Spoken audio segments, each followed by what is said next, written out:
bom. Porque há mais ou menos uma semana atrás estava bem friozinho, né? Aí entrou o inverno e voltou o sol. Ai, ai, é interessante, mas está Exato, a tudo gente bem. sempre dá um tempinho de 5 a 10 minutinhos para a galera ir entrando, tá bom? Ei, Fábio, tudo bom? Abi? Tudo bem, boa tarde a todos. Ei, amiga, saudade, hein? Faz tempo que a gente não se vê, só aqui, na Tô formação. vendo. Kali entrou agora. Que bom, Kali, que você conseguiu chegar, né, a tempo, né? Que você estava aí na correria. Você está com problema no áudio, amor?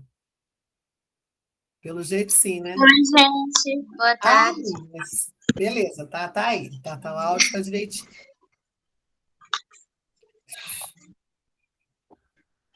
Ai.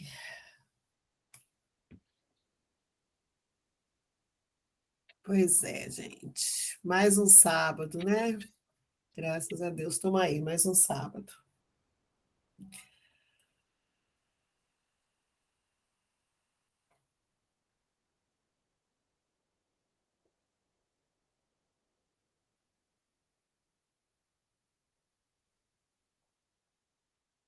O tempo passou tão rápido que na próxima semana, já é o final do mês, já chega, né? Esse semestre está rápido. Tá muito rápido, menina, é verdade. Já estamos em julho, quer dizer, vamos para julho agora, já é já é metade do ano. Tomara que outubro chegue logo, né? Então, Não, essa é a nossa grande expectativa, né? Nossa exatamente. Senhora. Só serão 100 Outubro, dias para lá. acordo pensando, 1º de outubro. Gente do céu, meu Deus, o que nos aguarda, né? Ó, Não, é porque praticamente o país vai parar, porque vai ter outubro eleição, novembro é a Copa do Mundo, novembro, dezembro, né? E janeiro é a posse. Nossa, é verdade, gente, é uma Aí sequência. vai ser festa. Já pensou se o Como Brasil ganhar a Copa aí com a candidatura do Lula? já pensou? Tomara que a festa seja nossa, pelo amor de Deus. É, porque foram 4 anos sofridos. Nossa Senhora, nem fala. 4+2 com o Temer, né? Porque É, exato. o inferno está É, vindo desde lá. O soco no é porque é o mesmo projeto, né? É a Uhum, ponte para o passado, piorado pelo coisa. pelo coiso, exatamente. A gente não consegue falar nem o nome, né? Também tem dificuldade de falar o nome, não consigo. Ai, ai. Mas como as coisas são, né, o tempo, as coisas, os acontecimentos são cíclicos, eu acredito que esse ciclo de maldades e coisas insanas esteja encerrando, né? Eu acho. Mas Espero. eu acho que o problema não é nem a figura, são os eleitores, porque esses eleitores sempre vão defender essas ideias extremistas. E Sim. são 30% da população, né? Nossa, isso é E se você, assustador, né, Jane? você viu no Datafolha que falaram que a rejeição ao Lula é 41% de homens e 57% ricos. Não, Nossa, 41% Homens, o total da rejeição é de homens e ricos, né? isso. Mas claro. Então, quem vai definir as eleições somos nós, as mulheres. Eu creio que somos nós as mulheres e é a garotada também que está com título esse ano da rede pública, gente, porque as escolas que eu tenho passado nesses últimos, né, desde 2020 para cá, a galera do ensino médio está muito consciente com essa questão. A galera do ensino médio da rede pública, né, estadual, muito consciente com essa questão da militância pela volta do Lula. Porque a escola pública é onde existe essa diversidade aí que eles não querem, que o cara detona. E É tem o um negro, detalhe: né? a reforma do ensino médio prejudicou o ensino médio da escola pública, porque a escola privada vai dar as disciplinas maravilhosas, teatro, dança, Exatamente. Então, arte, e a os escola órgãos pública é isso daí. Eu estou trabalhando com ensino integral, do ensino médio.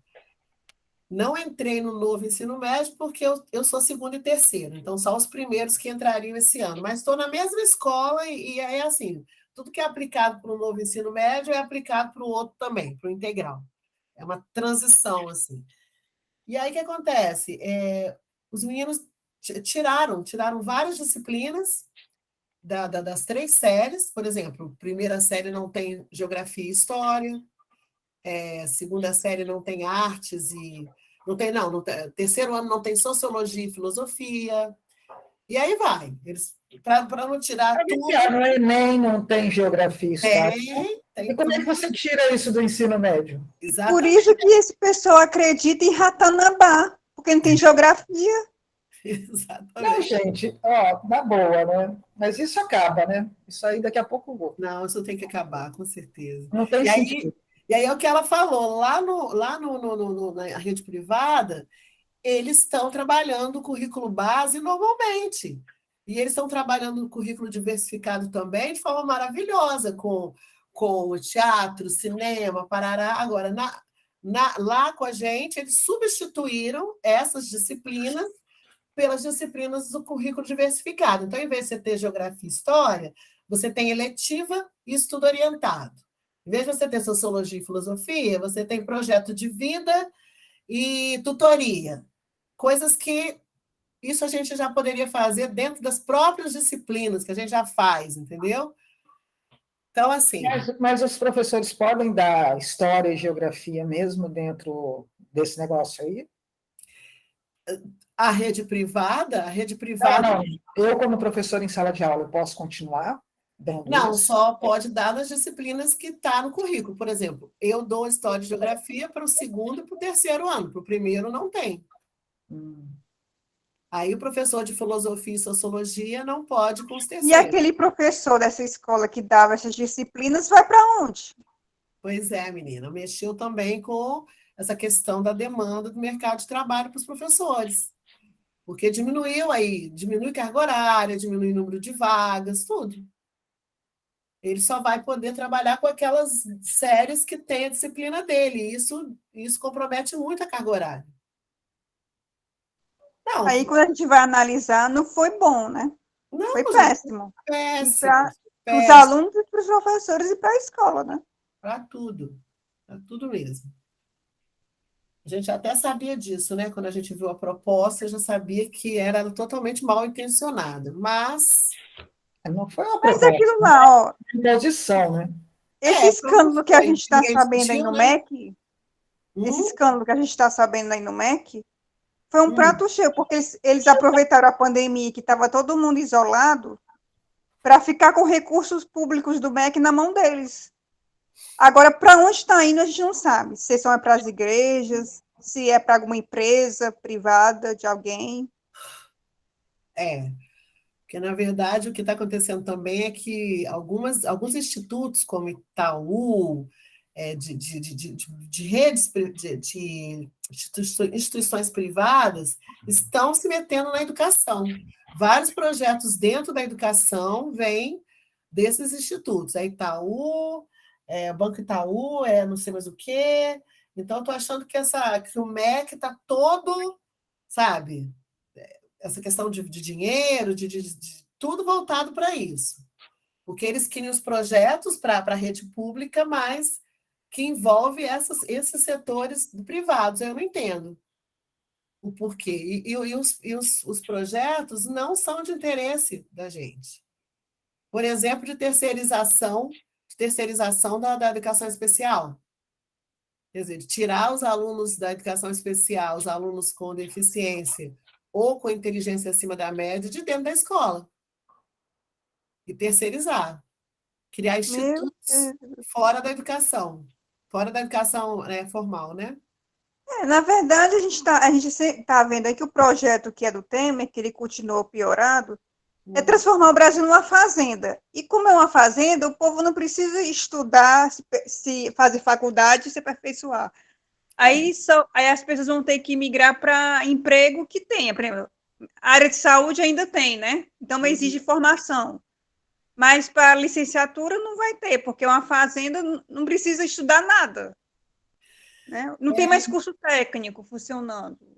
Não, os cursos técnicos, eles até aqui, pelo menos a nível do Espírito Santo, nas escolas integrais, eles implantaram o curso técnico junto. Só que eles botaram cursos que é justamente para tirar o menino do foco do Enem.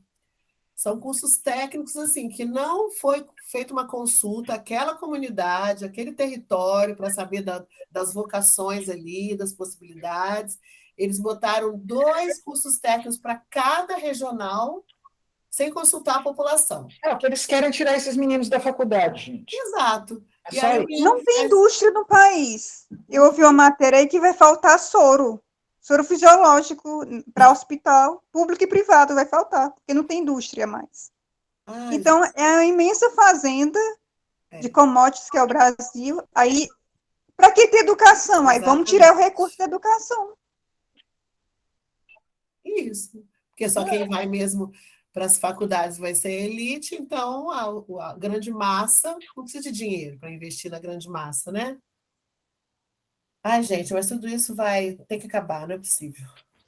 É bom a gente conversar para a gente saber o que está acontecendo no país. Então, a gente está vendo que é em todo lugar, não é só de uma região. Aqui no Nordeste também está do mesmo jeito.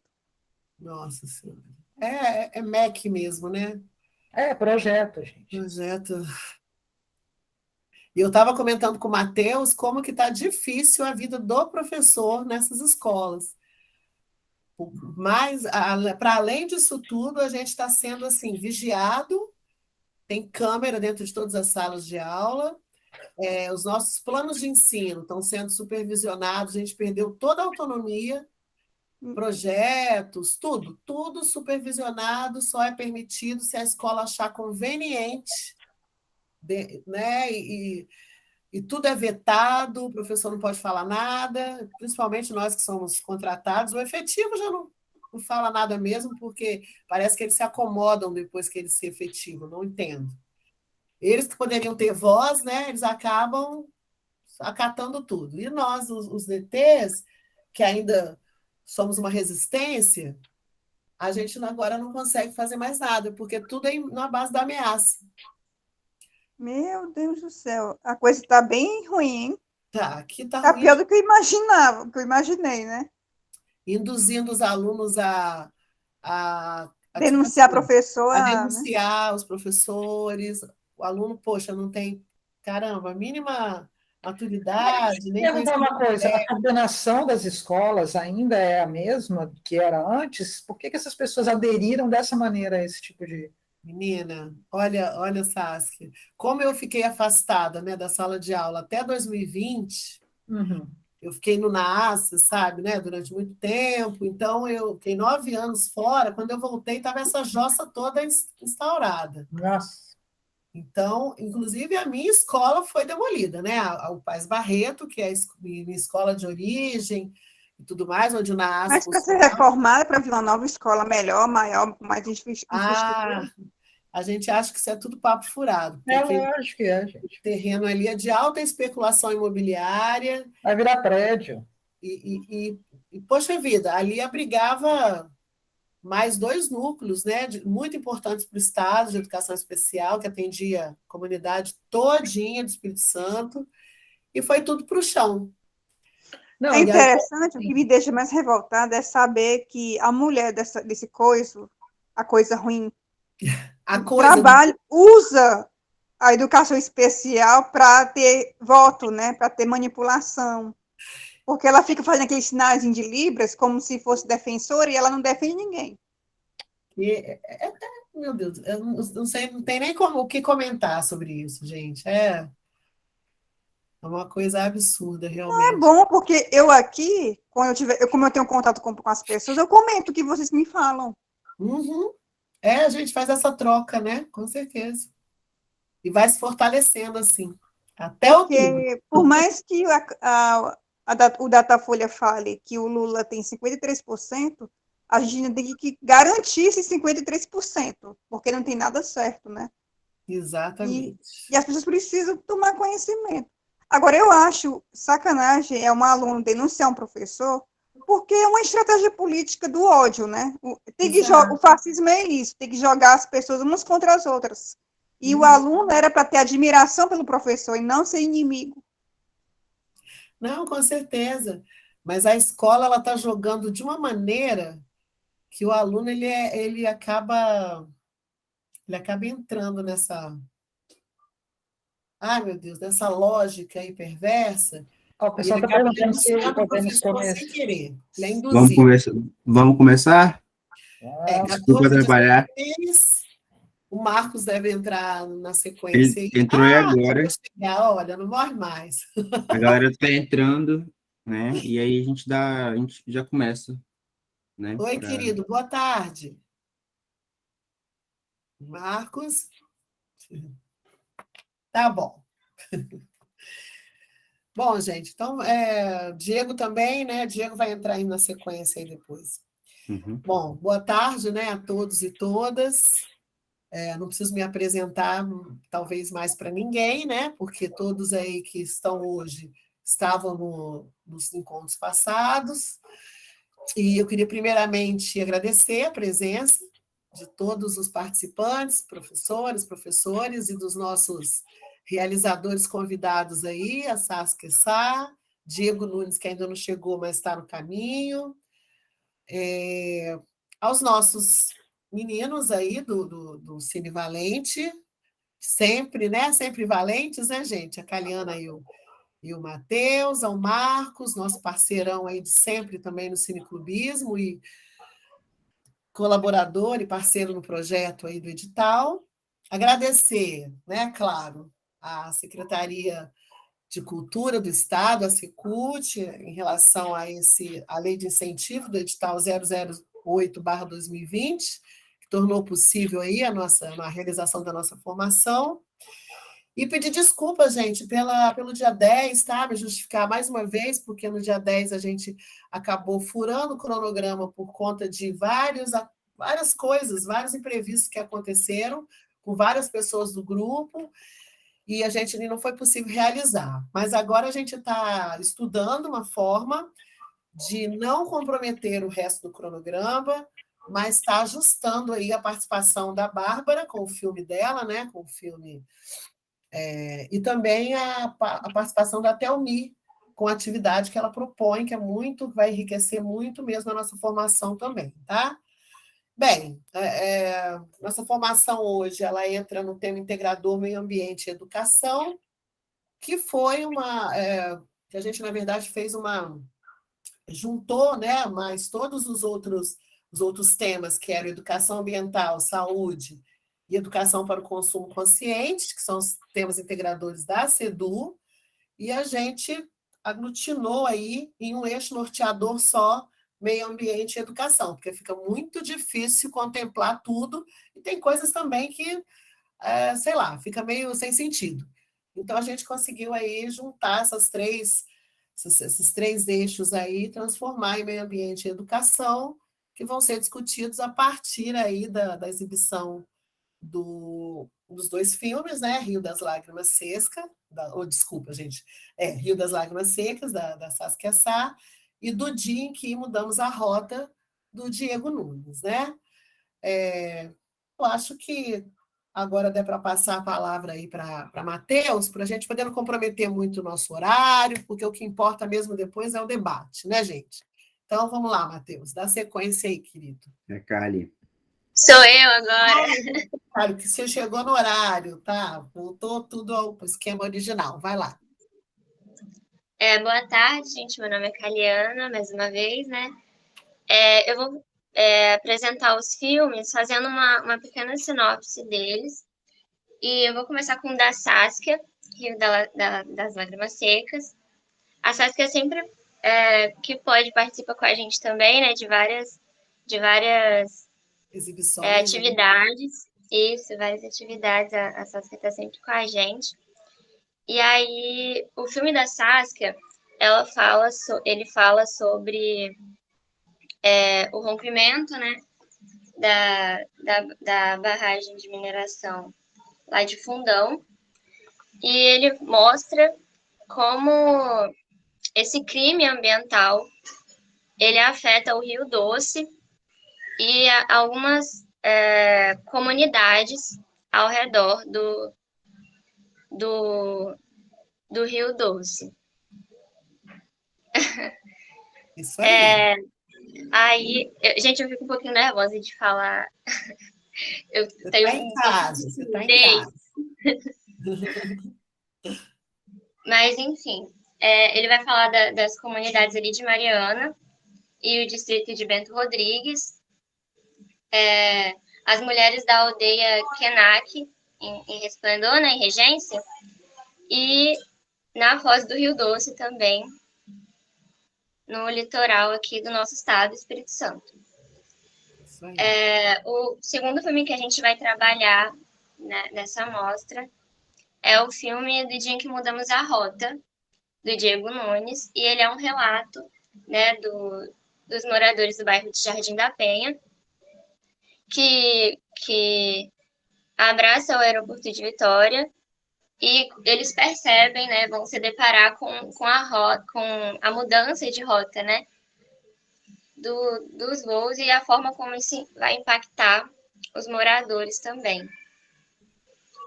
E aí, é isso. É Muito isso. bem, Agora a cara. gente pede pro Diego se apresentar, em seguida a Saskia também. Fala um pouco de vocês, né? Quem são vocês? Vamos lá, Diego. E aí, pessoal, boa tarde. Eu sou o Diego, realizador do Dia que Mudamos a Rota. Eu não vou me delongar muito não, para não dar spoiler do filme, né? Mas enfim, esse é um documentário de 10 minutinhos aí, que eu fiz entre 2018 e 2019, e que fala de um aspecto que é importante para mim, né? Uma memória que é muito pessoal e que é muito compartilhado também com toda essa população desse bairro, mas também com a cidade, né? Entendendo a importância que cada território tem para a construção de um território maior que uma cidade, assim, né? O Jardim da Penha é o bairro que eu nasci e cresci, e ele tinha esse aspecto muito curioso, que é ter um aeroporto do lado, assim. E a gente teve gerações que estão representadas aí no filme, que tiveram a vida totalmente atravessada por esses voos, principalmente pelo som desses voos, né?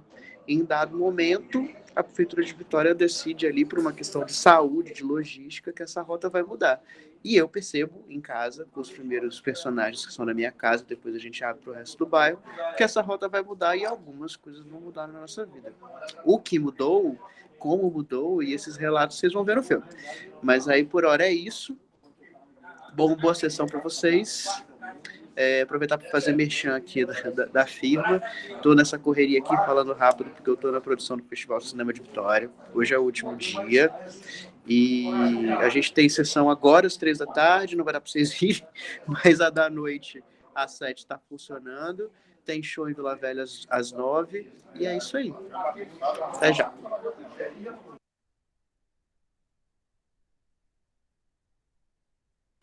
Saskia, sua vez. Para falar de mim, me apresentar isso. Isso. Bom, eu sou a Saskia, eu sou escritora, diretora e roteirista. Eu tenho uma produtora audiovisual que chama Horizonte Líquido, que é por onde que eu utilizo para fazer os meus projetos. Esse documentário eu estreiei ele em 2018 e nos últimos 2 ou 3 anos eu estou trabalhando num documentário de longa-metragem. Então eu peguei todo o período da pandemia para trabalhar nesse documentário, que é um documentário sobre as mulheres do mundo dos games, que chama Garotas do Game. Bom, estou falando sobre isso porque assim, a minha obra, né, tanto na literatura quanto no cinema, ela sempre vai buscar, ou eu busco, né, focar a minha obra em vidas, em histórias de mulheres. Então, nesse sentido, Garotas do Game e Rio das Lágrimas Secas, eles dialogam, né? São filmes que vão tratar de processos e fenômenos sociais que relacionam vida de mulheres. Então, isso é muito importante para mim. Eu já participei de um cineclube que chamava Feministas de Quinta. Fiz parte muito tempo do movimento cineclubista e da ABD também, que é a Associação dos Curta-Metragistas. Então, atuei bastante na política audiovisual, né, e assim, e no movimento cineclubista, que eu acho que é uma das coisas mais importantes que existem em termos de movimento social que envolve a cultura, né, dentro dos seus meios, aonde ocorre. E não estou mais atuando no movimento cineclubista por total falta de tempo, mas também, né, quando eu atuei, também tinha o meu trabalho envolvido com as questões das mulheres, né, eram filmes de mulheres, filmes sobre mulheres. Eu, hoje em dia, sou curadora da Mostra de Cinema de Mulheres do Festival de Cinema de Vitória, então, todos junto com a Egli Lotério e com a Bárbara Maia, e a gente sempre, que é um trabalho, não, a gente nem considera isso um trabalho, é um prazer, né, porque a gente vai assistir filmes de mulheres, debater e selecionar os filmes que a gente considera que são representativos daquela safra daquele ano. Então, bom, é isso, meu trabalho ele envolve muito questões de mulheres. Eu também tenho uma ligação bem forte com a literatura e o cinema fantástico, de ficção científica. Gosto de imaginar futuros possíveis e impossíveis, porque eles estão sempre em diálogo com o nosso presente. A questão ambiental também está sempre muito presente dentro das questões que norteiam minha obra. E é isso. Trabalhei bastante como professora, dou oficinas. É isso, não vou me estender muito, vou abrir aí para as perguntas, eu acho, né? Espero que quem tenha visto o filme tenha gostado, do meu e do Diego, que é maravilhoso, eu adoro muito também. É isso. Obrigado, galera. Então, eu queria começar esse debate fazendo uma pergunta para o Diego. A gente começa com o filme dele, depois a gente passa para o da Saskia. É para liberar o Diego, tadinho, que ele está na correria. Bom, Diego, queria que você me respondesse, né, que você falou em questão de mudanças e tal, o seu filme, ele traz isso, né, esse impacto que essa mudança, né, ocorreu em Jardim da Penha. E que tipo de impacto o Diego sofreu, sabe? Não, tá sem áudio, tá sem áudio. Eu não entendi o finalzinho da pergunta, depois de impacto. O impacto que o Diego sofreu, você sofreu, a sua percepção. Então, né? Esse filme todo, ele parte desse lugar, assim, né? Desse meu impacto, né? Dessa minha impressão pessoal e afetiva sobre essa mudança, assim, né? Eu nasci e cresci nesse bairro e fazia muito parte do nosso cotidiano, desde o que era mais corriqueiro, que é, sei lá, por exemplo, estar falando ao telefone e ter que parar de falar porque os aviões estavam cruzando e rasgando assim do lado de casa. Até o impacto da gente, por 3 ou 4 gerações, a gente ir para a Pedra da Cebola, que é o parque do lado de casa, para assistir enfim, né, essa movimentação de voos, assim, né? Isso sempre teve muito presente na nossa vida. Não só quem é de Jardim da Penha, na verdade, né? Mas partindo do meu olhar, de onde eu venho, né? Isso foi um demarcador de identidade para mim, né? Eu entendo meu corpo como um território e um território que compõe esse território maior, que é um território geográfico, né? Que é esse bairro que se constrói e 30 anos depois, né, que eu nasço, assim, né?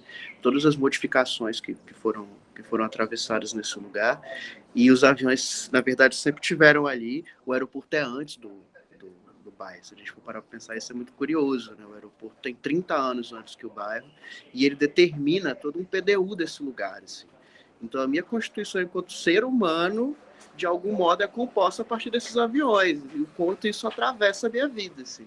E a partir do momento que esse processo é interrompido, uma dos personagens, ela é engenheira de som, né? E o mestrado dela é sobre o impacto negativo do efeito Doppler, né? Que é esse eco pós-aviões, o efeito negativo que isso dá na alfabetização de crianças. E ninguém vai ver ela falando mal disso no filme, como vocês viram, né? Então, assim, o quanto isso fez parte do nosso afeto pelo bairro. Quando a rota muda, é basicamente um lugar de perda ou ressignificação de identidade, né, do bairro. É muito interessante a gente pensar também que a gente não morre com o luto de outro lugar, assim, né, mas que as coisas se ressignificam mesmo, que para mim era muito importante documentar essa transformação do bairro e da cidade, assim. de demarcar um tempo-espaço que eu vivi, que várias pessoas viveram, que vai ficar aí na história de algum modo. E é isso. Ou seja, me impacta muito, né? Fiz um filme sobre isso. Inclusive, filho, eu ia... chamei de filho, esqueci. Bom, a minha pergunta era justamente sobre isso, né, para você, mas você já até respondeu, quero para você falar um pouco sobre essa questão do impacto na rotina, né, dos moradores quando essa rota mudou, né? Que ao contrário do que se imaginava, essa rota era bem prejudicial por conta do barulho, de tudo isso que você acabou de falar, mas ao mesmo tempo houve um grande vazio, né? Houve uma ausência quando essa rota se modificou. Aí, se você pudesse falar um pouquinho sobre isso. Vamos lá, né? Falar um pouco sobre isso, então. As rotinas mudam de modo direto, assim, né? A gente tem essa ausência do barulho que, de uma forma prática, gente, é comprovado que esse efeito Doppler ele gera danos ao tímpano, que você vai perdendo a audição aos poucos, que você... Essas pausas na comunicação que a gente faz, né? Por conta desse barulho, isso gera alguns ruídos que são de relações interpessoais mesmo. Talvez vários casais tenham separado porque passou um avião e tudo deu errado. Informações que foram transpassadas e deram errado. Nos espaços de troca, né, nos espaços educacionais formativos. Isso é uma perda real mesmo, que vai desde um lugar de você perder o raciocínio. Eu tô falando aqui, perdi o raciocínio por causa de um barulho forte. Até de influenciar a cognição de alunos em alfabetização. Então, é muito real o impacto positivo, para além de perda do risco de, sei lá, destelhamento nos bairros próximos, tudo faz sentido. Porra, mas assim, todo mundo que transita pelo bairro percebeu que tem um negócio diferente, assim, né? Esses aviões, ao mesmo tempo que tem esse dano científico, ele tem um acolhimento afetivo, assim, né? De você entender que você chegou no seu lugar ouvindo o barulho de um avião ou vendo uma turbina cruzar sua janela, assim. Então, é como mudar de território. Entendendo que os territórios, sejam eles corpos ou lugares geográficos ou lugares de ideias, eles mudam o tempo todo, né? Então faz um pouco parte disso. É por isso que a gente faz filme, inclusive, para documentar o que é importante pra gente. Mas dentro dessa rotina prática muda essas questões. Fica muito mais fácil falar ao telefone, assistir TV, dar uma aula, enfim. É isso. Para mim pessoalmente, foi muito estranho não ver mais a sua avó sabendo, controlando, monitorando os horários que os aviões passavam, né? Porque ela ia para a janela e já falava, o avião das 17 horas acabou de passar. E quando vinha algum parente nosso de São Paulo, por exemplo... Ou quando a gente viajava, né? Quando a gente viajava, ela falava, tá passando o avião de tal horário que fulano de tal está indo. Então, isso impactou de uma forma afetiva também para a gente, sabe? Então, assim, é isso. Mas, galera, então, perguntas, comentários, diálogo aí com o Diego. Opa, tem uma mãozinha aí. Janes. Oba! Diego, eu queria saber se o seu filme ele tinha duas perspectivas. Ele tinha um viés autobiográfico e também de denúncia. Ele tem esses dois caminhos. De algum modo, sim. Aí é interessante falar, né? Você terminou sua pergunta, Jane? Sim, né? Sim. Tá, não, porque tem uns ruídos aqui, eu fiquei em dúvida. Olha, tá igual ao teu filme. Mas, enfim, tem esses dois lugares. A minha pesquisa acadêmica, ela trata muito sobre esse lugar do que é o cinema ensaio, né? Que é pensar esse documentário que parte de um discurso que não é propriamente o discurso científico, né? O discurso afetivo, são as cartografias afetivas, são as arqueologias de afeto. Então, isso está muito ligado intrinsecamente ao meu trabalho. O do dia, ele é um ensaio muito pleno, assim, né? Porque eu me coloco pouco na câmera, ao mesmo tempo eu tento romper com algumas linguagens que são clássicas do documentário. Tipo, nada tem sync no filme. Essa história é uma história que é muito minha, e da minha família, assim, todo mundo junto nesse processo, né? Então ele é muito autobiográfico, mas eu tentei me utilizar de um coro de outras vozes para falar de algo que é muito meu, justamente para a gente entender essa ideia de memória compartilhada. Como que eu conto uma história minha a partir da percepção do outro, que é meu vizinho, que é minha mãe, que é minha avó, e o quanto isso é possível, né? É até um comportamento decolonial, assim, rompendo um eurocentrismo do eu, que escolhe um objeto e vai falar sobre ele. Eu compartilho essa história e agrego vozes à minha voz, assim, né? Mas eu faço uma pergunta. Esses ruídos dos aviões, é Sim, possível se acostumar com eles ou assim, você quer a paz, quer o silêncio total? é muito possível se acostumar com eles, a ponto da gente mesmo. Eu morei 30 anos nesse bairro, né? Eu passei 27 anos, 26, 25 anos com esse barulho o tempo todo, na escola, em casa, em qualquer momento. E pra gente era totalmente natural. Antinatural é não ter o barulho. A gente percebeu a ausência, não a presença. Então, sim, é muito possível.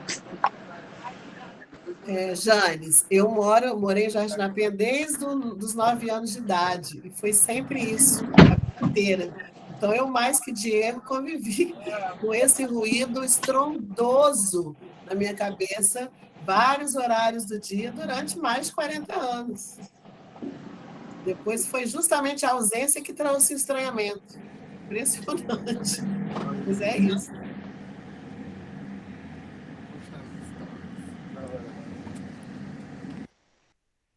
Mais alguém? Fábio, você que é moradora de Jardim da Penha também, eu não lembro, a gente se conhece há muitos anos, somos amigas há muitos anos. Você, claro, você chegou em Jardim da Penha, no Espírito Santo, porque Fábio é de Santa Catarina, né? Chegou com um ruído ainda, com a rota original. E depois você passou pela transição também.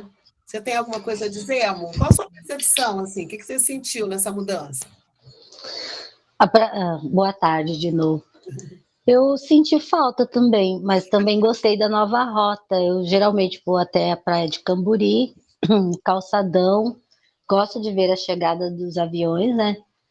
Mas para mim, quando eu cheguei aqui, isso faz 26 anos, eu senti o impacto, impactuada com o ruído.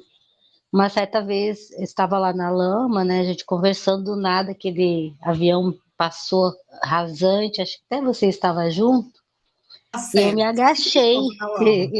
Eu lembro que eu me agachei, porque lá onde eu morava, a gente não tinha essas rotas tão próximas. Então, eu sinto falta, sim, do ruído aqui no meu prédio, por exemplo, era uma rota, agora não tem mais aquele barulhão, né? Por um lado é bom, mas ao mesmo tempo fica aquele vácuo. É isso. É isso aí, querida, é isso mesmo. Esse relato aí que eu queria de você, que eu já imaginava, que eu lembro do seu estranhamento quando você chegou em Santa Catarina e foi impactada por isso. É. E aí, gente? Mais perguntas, mais comentários? Diego também, algo a acrescentar? Os meninos, Caliana e Matheus, querem falar mais alguma coisa? Não. Saskia? Eu queria fazer a pergunta para a Saskia. Ela... Deixa eu falar uma coisa do Diego, que eu acho que da última fala que ele falou, e que eu achei interessante, né? Porque uma coisa extremamente tecnológica, né? Que é um aeroporto, aviões, aeronaves passando sobre sua cabeça e tudo, e que isso veio antes de um bairro, né? Isso formatou a composição desse bairro e das vidas humanas ali, né? Eu me lembro muito bem de vários momentos de estar na UFES e ter que interromper a aula, né? Vamos esperar. A gente até brincava, né? Nossa Senhora está passando. Era uma coisa meio assim. Todo mundo fazia amém. Era meio uma coisa brincadeira, né? Mas como que isso, né, torna-se o natural, né? Como que o ser humano ele é um ser totalmente afetado pelas próprias mudanças que ele impõe ao ambiente, como que isso se torna o natural para ele e como que isso impacta a sua própria vida, tornando-se, né, o natural. Então, eu queria que você falasse um pouquinho só sobre isso, assim, que eu achei interessante que você falou rapidamente na sua fala, e só para tentar cavar um pouco mais sobre isso. É óbvio que a pessoa da ficção científica ia mandar essa, né? Assim, de repente.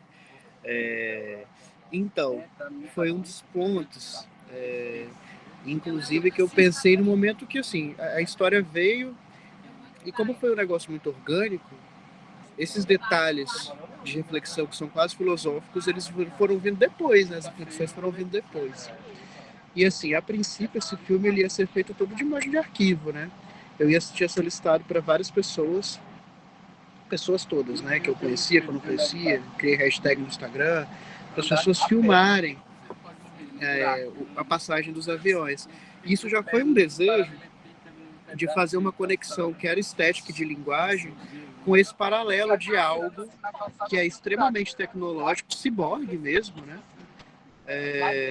Que faz parte dessa constituição de bairro e de cidade, e a gente introduz isso na linguagem cinematográfica, né? Que nada mais fatídico, pensando nessa ideia do homem ciborgue, né? Da nossa simbiose com a máquina, do que pensar os smartphones, assim, né? E assim, é muito curioso a gente pensar que Jardim da Penha, provavelmente em algum momento, foi conhecida por som de pássaros, porque era uma fazenda, inclusive. O projeto inicial do bairro, quando ele foi comprado e loteado, era para ser um condomínio bucólico de balneário. Assim, e de repente, a gente constrói o primeiro projeto, não só Jardim da Penha, né, mas essa região continental da cidade, que Jardim Cambori também está inserido. Esse projeto que é um grande projeto de quase condomínios, assim, né? Pensados nessas pessoas que vão ocupar a cidade, que vão trabalhar nas grandes indústrias, e também num projeto de verticalização e urbanização do espaço, assim. Entendendo, inclusive, que escolhe essa região que é inóspita, que é fora da ilha, que precisa ser aterrada e que já tem um aeroporto, né? E que toda essa região ela é moldada por um aeroporto, assim. Eu acho muito doido a gente pensar que a gente habitou de algum modo um lugar que foi totalmente moldado arquitetonicamente a partir do atravessamento de aviões, assim, né? Desses artefatos, esses grandes cavalos de aço, assim, né? Levando a gente. E, enfim, né? Esse é um paralelo que para mim faz todo sentido, era muito interessante mesmo trazer o que é orgânico para o bairro para um lugar que é o tecnológico, assim, né? Porque o filme ele vai falar diretamente sobre os aviões, mas ele vai falar sobre pets, sobre urbanidade e sobre o como a gente se conecta com a máquina, ou quão máquina nós somos também. Assim. E eu acho que é isso.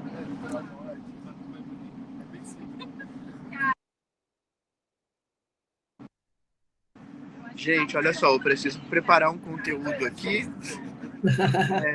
Eu tento voltar daqui a pouco, porque eu preciso realmente fazer um vídeo para o festival. Mas tá bom, daqui a pouquinho a gente se fala de novo. Então tá. Até daqui a pouco. Beijo. Até, beijos. Bem, gente, agora a gente vai direcionar para a nossa querida Saskia Sá, né? E para o filme Rio das Lágrimas Secas. Aqui, bom, seguinte, queria falar umas coisinhas antes sobre o filme da Saskia. Assim, nós exibimos várias vezes, né, lá no Paz Barreto, lá o Cine Tudo, viu? E eu acho que por causa daquela tensão em produzir uma amostra, eu não conseguia... não é que não prestar tanta atenção, mas sei lá, enfim, era muita atenção, então assim, hoje eu consegui ter aquele carinho maior e eu me emocionei demais logo no primeiro momento, depois de ter assistido, né, várias vezes. Hoje eu me peguei chorando por causa do filme da Saskia, e assim, logo aquele relato inicial da Keila, né, que já começa impactando, né, tipo, falando da foto da mãe, né? E assim, você meio que fala, traz todo esse crime, relata esse crime, né? E acaba, né, tocando um pouco na ferida, né? Não por, talvez por querer, assim, mas não de propósito, tocando na ferida das pessoas, elas vão relatando tudo aquilo.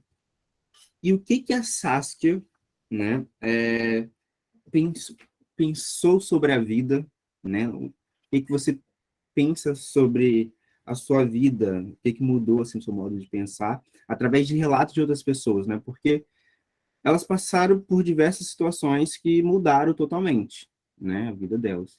O que isso impactou a sua vida? Nossa, pergunta complexa. O que impactou a minha vida? Eu acho que a minha vida começou. As nossas vidas, né, elas são impactadas o tempo inteiro, mas aí está muito abrangente. Mas acho que essa história, esse grande crime ambiental, ele começou a impactar a minha vida a partir do momento que a barreira de mineração rompeu, né?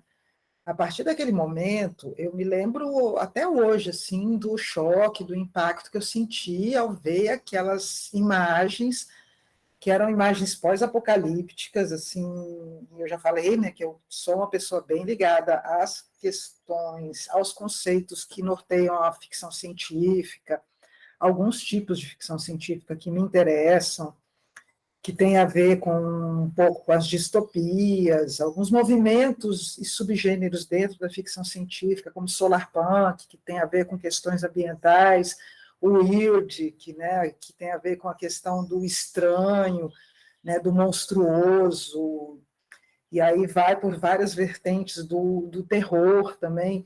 Então, assim, ver aquelas imagens foi um impacto muito grande. E a partir de ver esse momento das imagens e ver que aqueles resíduos, né, que aquela lama tóxica, ela ia direto para o Rio Doce, aquilo foi uma sensação de aniquilamento, né, de entender que um rio estava sendo assassinado naquele momento, né? E acho que assim o desastre foi acontecendo e assim você não se dá conta do que ele é e do grande impacto que ele vai trazer para o ambiente, né? E a gente faz parte do ambiente, a gente não pode se colocar fora desse ambiente porque nós somos esse ambiente também.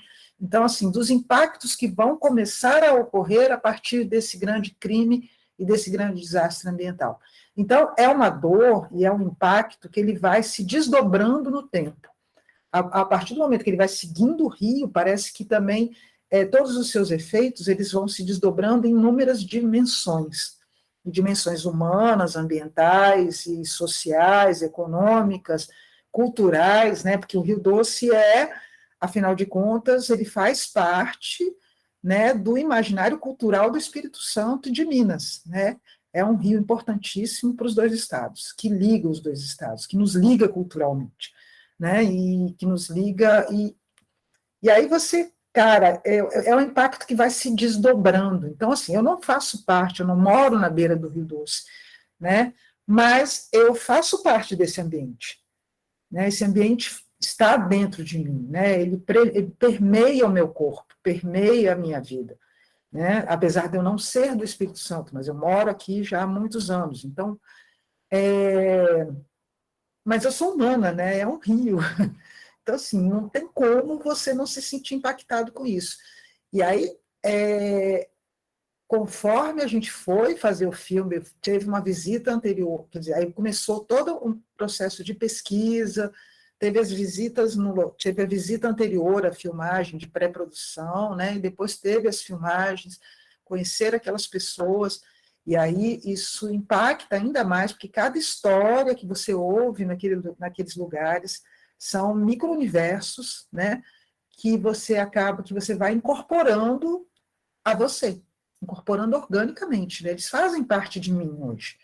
Então, eu costumo dizer, sei lá, toda vez que eu vejo o filme, eu me sinto impactada novamente. Toda vez que eu leio uma matéria sobre as questões de indenização, de reparação ou de não reparação, né, de briga na justiça com a Vale, a Renova, toda vez que eu vejo um anúncio da Renova no Twitter, eu tenho ódio, porque é um anúncio que eu sei que é mentira, entendeu? Eu sei que é a pura, sabe, aquelas ações ambientais para você poder tentar reparar um pouco os estragos que as mineradoras causam no planeta.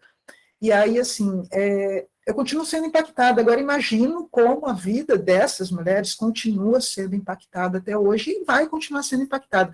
Então, todo desastre ambiental, se ele não mata uma pessoa, se ele não destrói, se ele não consegue assassinar alguém, né, durante o desastre, ele continua matando essa pessoa ao longo do tempo, sabe? Ele vai se desdobrando ao longo do tempo, porque é uma coisa que não termina, entendeu? Enquanto ele não for totalmente sanados os danos que foram provocados. E que eu saiba, eles não limparam o Rio Doce, né? Então, e que eu saiba, as coisas ainda não foram sanadas, né? E que eu saiba, pessoas morreram, então famílias estão desestruturadas. Então, é isso. E você sentiu falta em acrescentar em alguma coisa? E se fosse fazer, tipo, uma continuação, o que você pontuaria?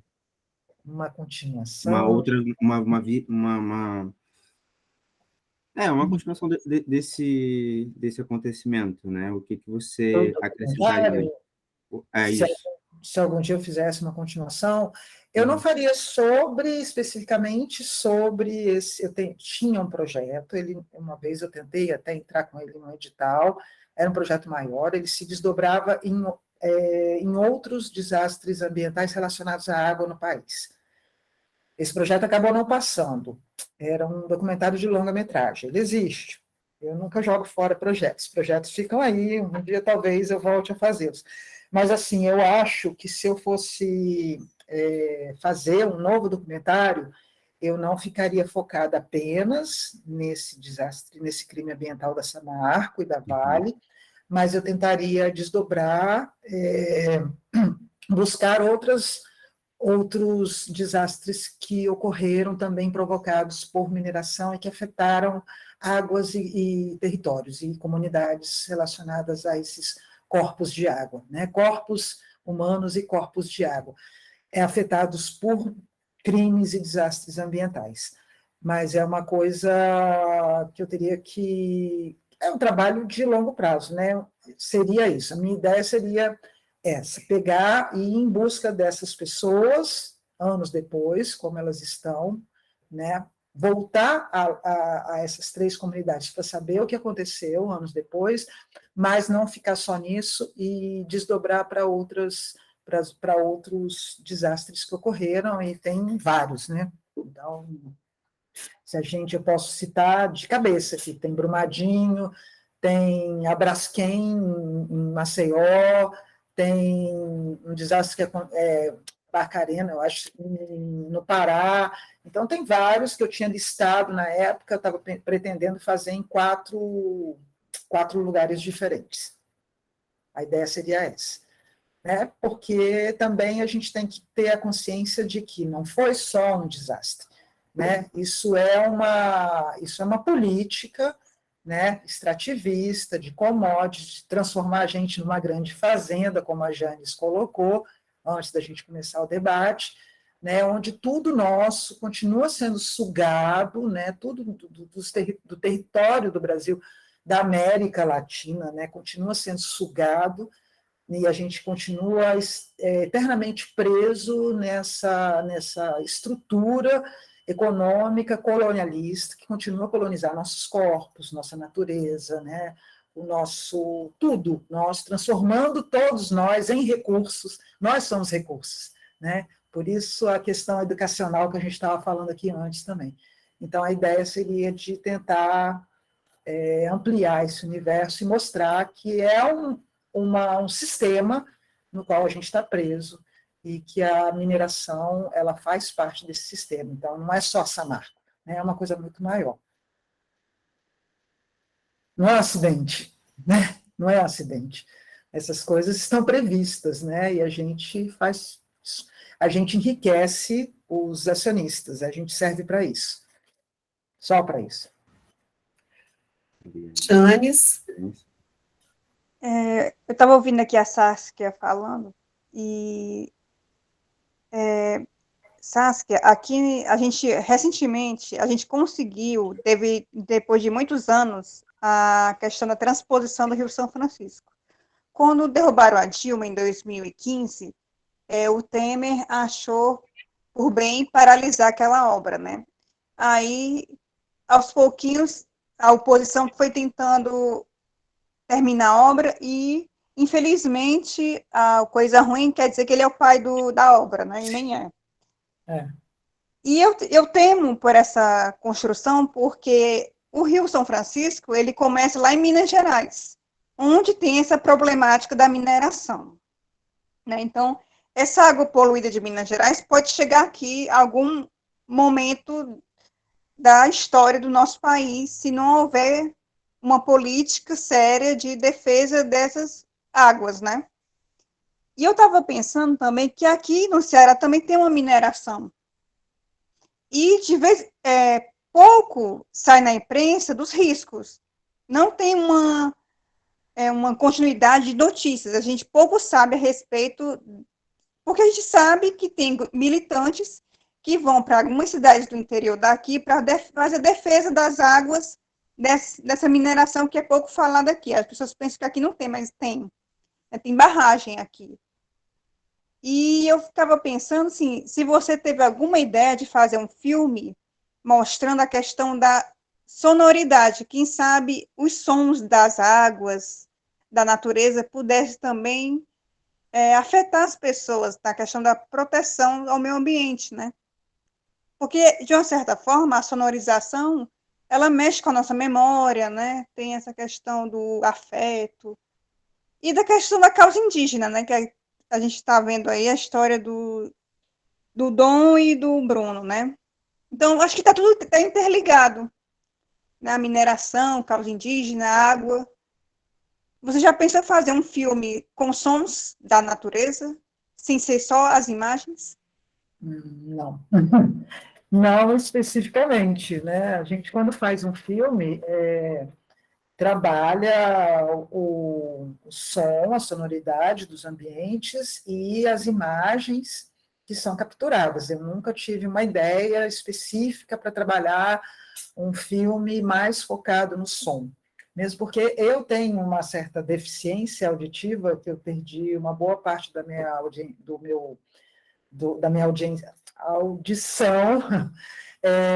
do ouvido esquerdo, então é uma coisa mais complicada para mim. Quando a gente está filmando, inclusive, que o técnico de som vem com o fone para eu ouvir algum problema que teve no som, ou prestar atenção em alguma coisa do som que ele captou, eu falo, não dá, porque assim, né? Eu posso ouvir desse, mas não é a mesma coisa, não tô tendo uma audição completa do que está acontecendo na captação sonora de um filme.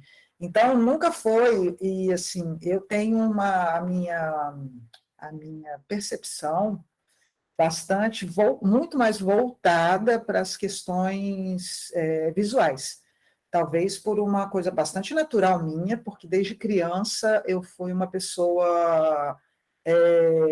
eu desenhava quando era criança, então, assim, acho que a minha percepção ela foi meio treinada para ser uma percepção mais voltada para as imagens. Então, nunca tive uma ideia de fazer isso, né?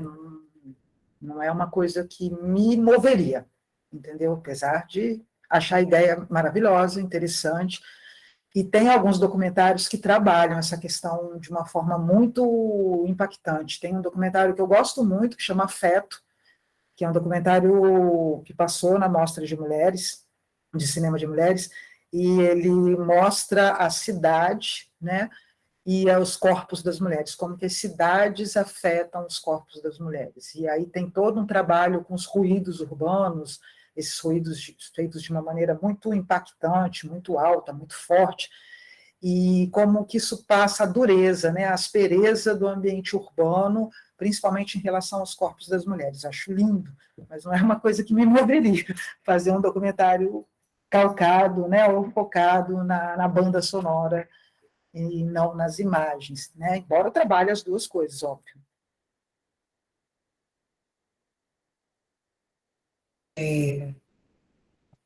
Mais alguma coisa, Janes?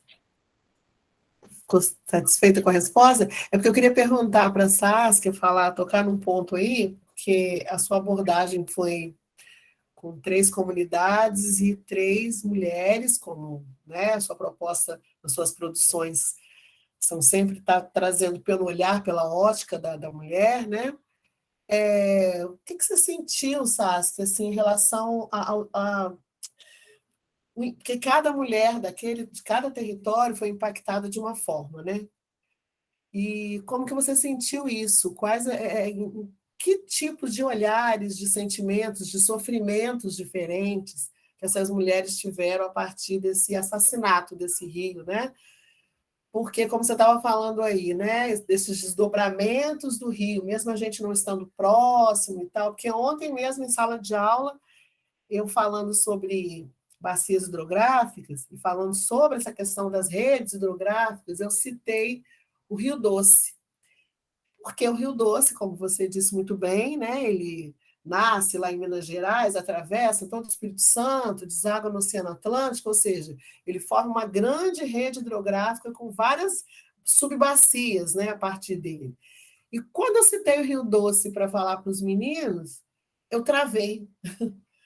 Eu lembrei que o Rio Doce já não era mais aquele Rio Doce que eu citava antes, né, em anos anteriores, como esse rio, poxa, responsável pelo desenvolvimento do nosso estado, tudo começou por aqui, por ele.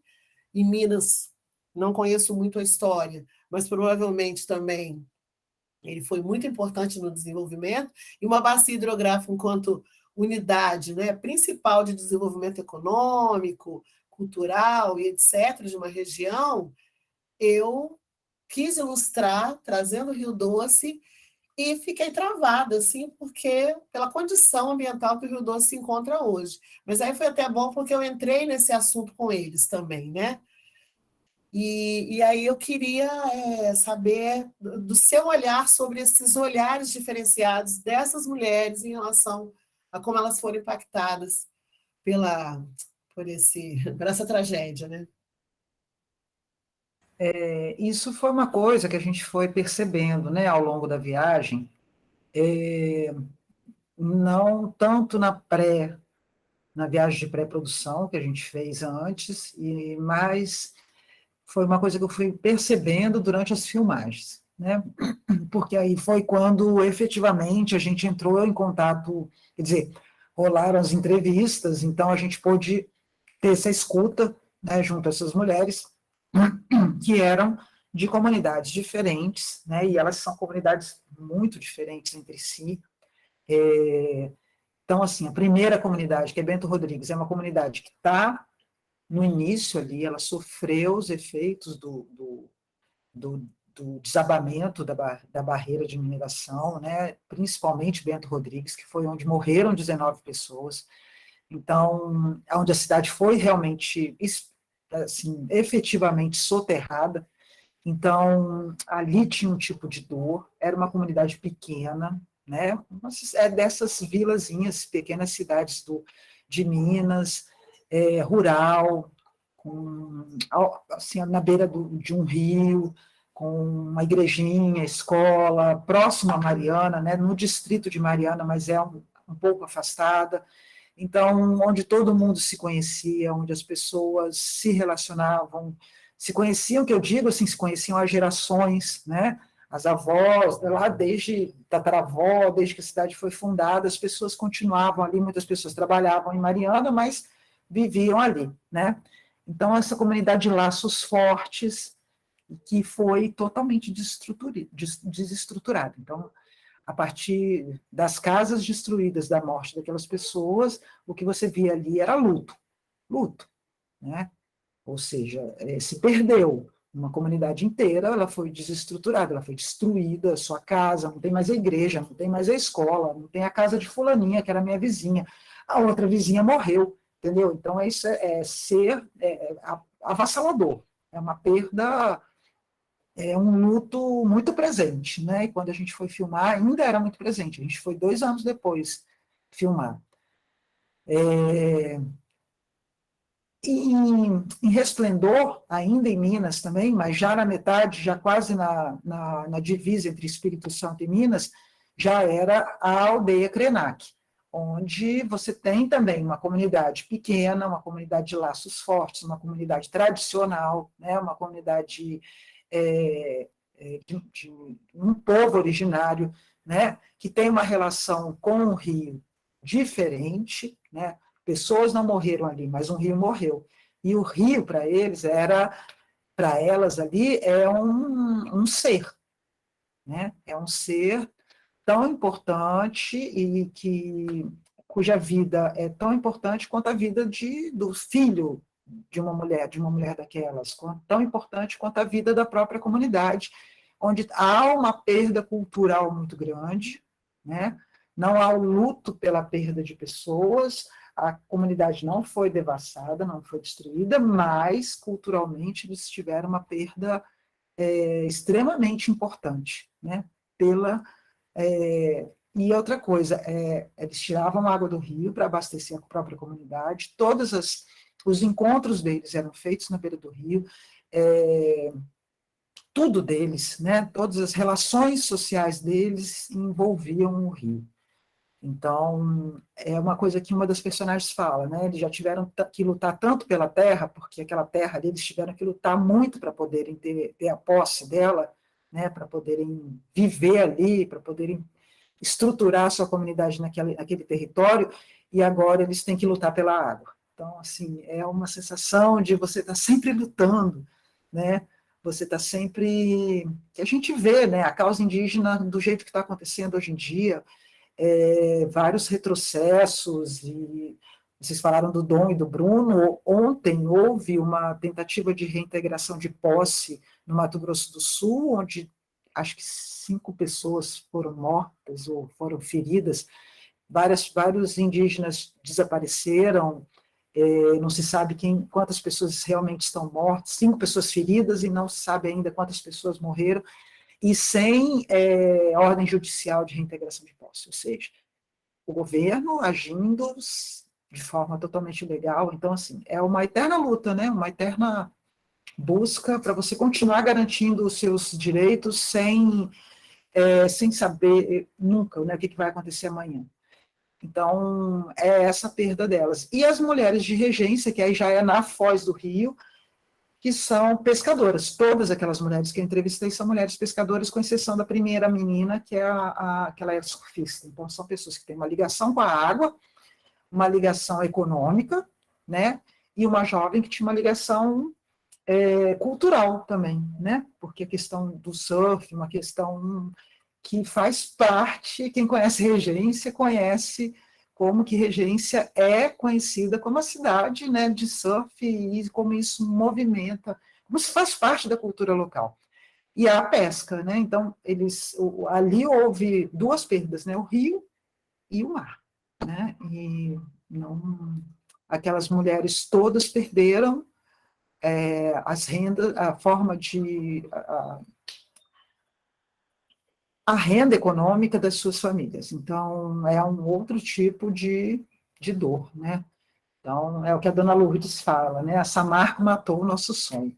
Matou mesmo, né? Então, tem muitos anos que eu não vou lá, mas eu já soube, por exemplo, que uma das pescadoras virou pastora, e que a dona Lourdes está realmente... ela perdeu... ela não voltou a ser uma pessoa sã, né, digamos, nesse sentido. Ela é uma pessoa que se perdeu depois da morte depois do que aconteceu. Ela perdeu a sua pousada primeiro e depois ela se perdeu. Então, são vários tipos de tristeza, são todas ligadas pelo mesmo desastre, mas cada comunidade, cada lugar do Rio vai perceber esse desastre ou vai receber esse desastre vai reagir a esse desastre e vai lutar contra esse desastre de uma forma totalmente diferente, né? Embora, e todas elas vão pensar localmente, elas não vão pensar globalmente, assim, no Rio como um todo, elas vão pensar muito do que está acontecendo com a sua comunidade. Isso é uma coisa que a gente reparou bastante durante a realização do filme. Uhum, era isso mesmo que eu queria ouvir, assim, era essa questão aí de todas essas diferenças, né, de olhares, de sentimentos, de sofrimentos e de territorialidades que o filme destaca muito bem, né? Uhum. Agora a Janes também quer falar de novo, né, Janes? Fica à vontade. Sim, eu queria dizer o seguinte, que eu ouvindo a Saskia falando, eu acho a coisa mais triste é de saber que ainda tem uma parcela da população que defende ideias extremistas. E são essas ideias extremistas que são o argumento, a desculpa esfarrapada dessas grandes empresas destruírem os nossos mananciais, né, nossas riquezas, querem destruir nosso território, em detrimento do dinheiro, né? E tem uma parcela ignorante da nossa população que defende ideias extremistas. E eu vejo que é um trabalho muito longo, porque de educação mesmo, de educação e cidadania, né? Porque é feito filme, é feito documentário, os professores são engajados, né? Tem uma formação. E eu não sei o que acontece na nossa sociedade que os bons princípios, os bons valores se perdem quando as pessoas se afastam da escola, se afastam da cultura e da arte, né? Porque eu lamento muito que a gente tem uma religião que é empresarial, né? Eu vejo a religião hoje no Brasil como uma empresa, né? Que tem interesses mesmo com a visão empresarial, com a gestão empresarial. E a gente vê que tem igrejas que querem catequizar índios, como se fosse o século XVI, né? Então, aprovam, e políticos que são dessas igrejas aprovam projetos, né, que beneficiam essas mineradoras, porque o que a Saskia está contando, eu não sabia que nesses 2 anos tudo morreu. E eu imaginava que iria reconstruir a Mariana, iria reconstruir Brumadinho, né? Imaginava, eu tinha essa. Será que a população vai ter, em pouco tempo, a sua cidade de volta? E o que a Saskia está contando é que não tem perspectiva, né? Então é só tristeza. Então, assim. Só um minuto. A Bento Rodrigues, quando eu fui lá, isso foi em 2017, né? Existia já, eles estavam em negociações com a empresa, e aí começou a acontecer todas as guerras judiciárias, né? Então, assim, a população se organizou, lá houve uma organização muito forte, porque as pessoas perderam suas casas, né, sua cidade. E aí o que foi? O trato feito com a empresa é que eles construiriam uma nova Bento Rodrigues em um outro território que a Samarco e a Vale, sei lá, iria dar para eles. Tá? Então, assim, eles na época eles estavam trabalhando como que seria a planta dessa cidade, porque não é só construir um monte de casinha pré-moldada, casinha igual, né? Porque não é isso. Se você tem que reconstruir uma vila, você tem que levar em consideração quem era seu vizinho, aonde que ficava a igreja, quais eram os trajetos, qual é a cartografia daquele espaço para poder reproduzir esse espaço, porque existe toda uma memória afetiva daquela cidade que eles pretendiam trazer para a nova cidade, tá? Mas isso já tinha acontecido, já tinha 2 anos que tinha acontecido o desastre e ainda não tinham chegado nem numa planta ainda. Eu não sei como está hoje, entendeu? Eu sei que eu vejo, às vezes, propaganda da Renova, né, que essa marca mudou de nome, virou uma fundação, virou Renova, falando que as casas estão sendo entregues para os moradores, mas eu não sei até que ponto isso atendeu os objetivos daquela comunidade, se realmente conseguiram fazer do jeito que a comunidade queria, porque eu estou afastada. Então, eu não sei também como é que está, porque não foi só Bento Rodrigues, teve Paracatu de Baixo, teve outras vilas ali que também foram afetadas. É que Bento Rodrigues foi a que foi mais afetada de todos, e foi onde aconteceu as mortes. Por isso que a gente quis, né, deu preferência de filmar lá e com as pessoas que perderam as suas casas lá. Aí eu não sei como é que está, né, mas você vê, por exemplo, a batalha que está lá em Maceió com a Braskem, né? A Braskem era uma mineradora que minerou no ambiente urbano. Então, ela foi cavando buraco debaixo do bairro, foi cavando buraco debaixo do bairro. O bairro caiu, né? Começou a afundar. E eles tiveram que tirar toda a população que vivia, a população ribeirinha que vivia ali, naquele bairro, né? Na beira do mar. E agora existe uma guerra, porque a empresa não quer pagar, e essas coisas. Aí você fica pensando, né? A gente paga pelo bem-estar social, né, da Europa, porque grande parte dos acionistas são da Europa, do Japão, dos Estados Unidos, né? Aí eles são legais, né, bem ambientalistas. Não, e eles defendem realmente que o Brasil seja uma colônia eterna, né? Porque é muito fácil vir aqui, explorar, matar, fazer tudo o que eles querem, e a gente, que é a população, não tem direitos. Eles têm mais direitos do que nós.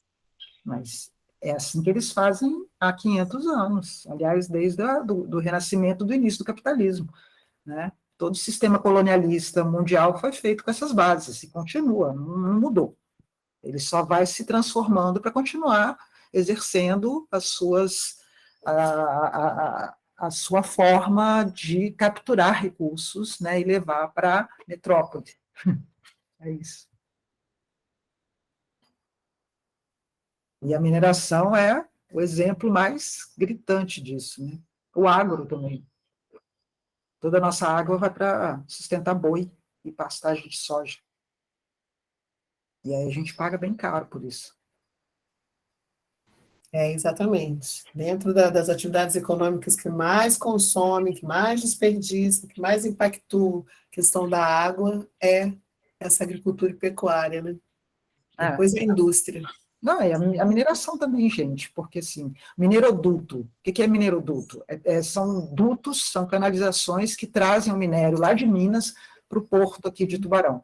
Como que ele vem? Tudo bem, ele vem de trem, mas o mineroduto, essas tubulações, elas carregam, né, as pelotas com água. O Rio Doce, já há muito tempo, ele já estava assoreado, porque também tem milhões de barreiras ao longo do Rio Doce para desviar água para as propriedades rurais. Então, sabe, eles só terminaram de matar o rio. Não sei nem como é que está agora, mas, né, comer peixe de rio é meio arriscado. Com certeza está muito pior, né, do que antes de acontecer tudo isso. Já estava ruim. Já estava ruim. É interessante o que a Saskia está falando, porque a gente percebe que, às vezes, os açudes estão secos, e a gente não entende por quê, porque choveu naquela determinada região muito, aí de repente seca. Então, possivelmente tem essa resposta aí do agronegócio e da mineração, né? As barreiras, elas são fechadas, as represas, elas são fechadas e são abertas de vez em quando. Durante a questão da mineração, do rompimento da barragem, houve a ideia de se tentar fechar as represas para tentar limpar um pouco da lama antes de chegar em regência. Isso foi falado na época, não foi feito, porque eles preferiam que aquilo chegasse logo em regência, porque era isso que eles queriam se livrar do problema, eles não queriam resolver o problema. Com certeza. Vocês lembram que teve um período aí que apareceu óleo nos mares, porque tinha quebrado uma tubulação embaixo da praia do Oceano Atlântico aqui no Brasil? Eu que era um navio, não sei que era da chinês, sei lá, um navio russo.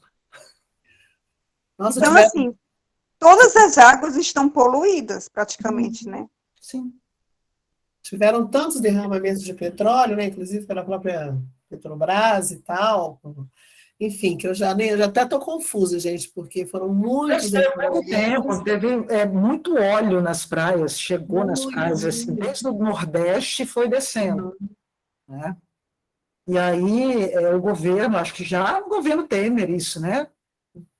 Foi no governo Temer? Começou nele, foi. Então, e aí eles falando que era um vazamento, Marinha falando que foi um vazamento de um navio, que aí eu não lembro que navio que era, se era russo, se era chinês, eles falavam que era um navio, mas os Eles disseram que era da Venezuela, um navio da Venezuela. Isso, navio da Venezuela, navio russo da Venezuela, eles queriam jogar a culpa nos comunistas. Navio comunista. Claro. E aí não tinha os satélites, a galera ambientalista acessando imagens de satélite, mostrando que não tinha navio nenhum. Não houve derramamento de... E aí, sabe? Porque é isso, gente. Nossa, meu Deus. Então, até para você ir à praia é só para ver, porque tomar banho é arriscado. Totalmente, totalmente. Porque Aqueles pontos que eles colocam como liberados para banho é tudo engodo. Não, tem uma coisa ótima aqui, que ótima, desculpa, ótima não, péssima. Parece que aprovaram agora que os frigoríficos vão poder se autorregulamentar, se autofiscalizar.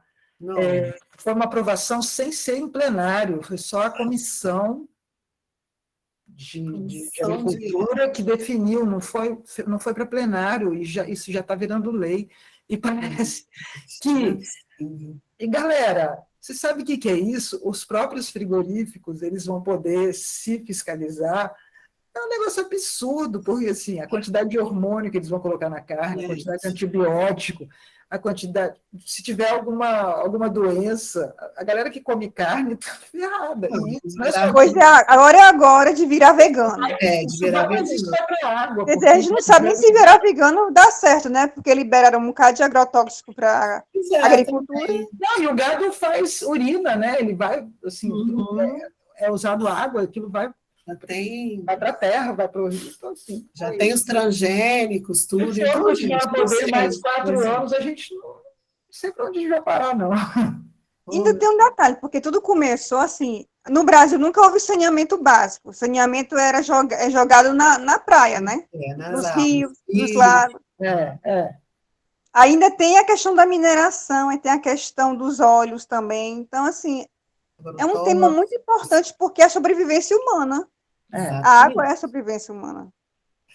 Então, e aí que a gente chega nessa questão da importância aqui da nossa formação, gente, dos filmes enquanto ferramentas pedagógicas em relação a isso, né? Porque a gente está aí com a faca e o queijo na mão para estar trabalhando em sala de aula, exibindo esses filmes e tratando de toda essa problemática. Inclusive, assim, eu queria até saber como é que está aí, porque a gente até fez um combinado no encontro anterior, né? Naquele que a gente que teve a presença do filme Guri e do Minhas Mães, né? A gente fez um combinado de já estar pensando, né? Em cada quinzena, debate, pensando em que atividades a gente poderia estar relacionando aos filmes como gatilhos, né? Os filmes como gatilhos para essas atividades para serem desenvolvidas em sala de aula. Para, no final, a gente tentar conseguir juntar todas essas ideias e práticas aí que os professores já fazem mesmo em sala de aula, né? Que a gente cria e recria o tempo todo, se reinventa, mas com os filmes como suporte, é maravilhoso. E aí, no final, a gente conseguimos juntar esse material, né, Matheus e Kali? E estarmos montando um catálogo de propostas, né, de atividades pedagógicas, cumprindo todos esses temas integradores que o MEC encaminha aí para a Secretaria de Educação, para a gente estar tendo vamos dizer assim, uma militância mesmo, é uma forma de militância dentro da sala de aula, através do cinema, e acordando essa galerinha aí para que eles possam ser os agentes multiplicadores dessa mudança.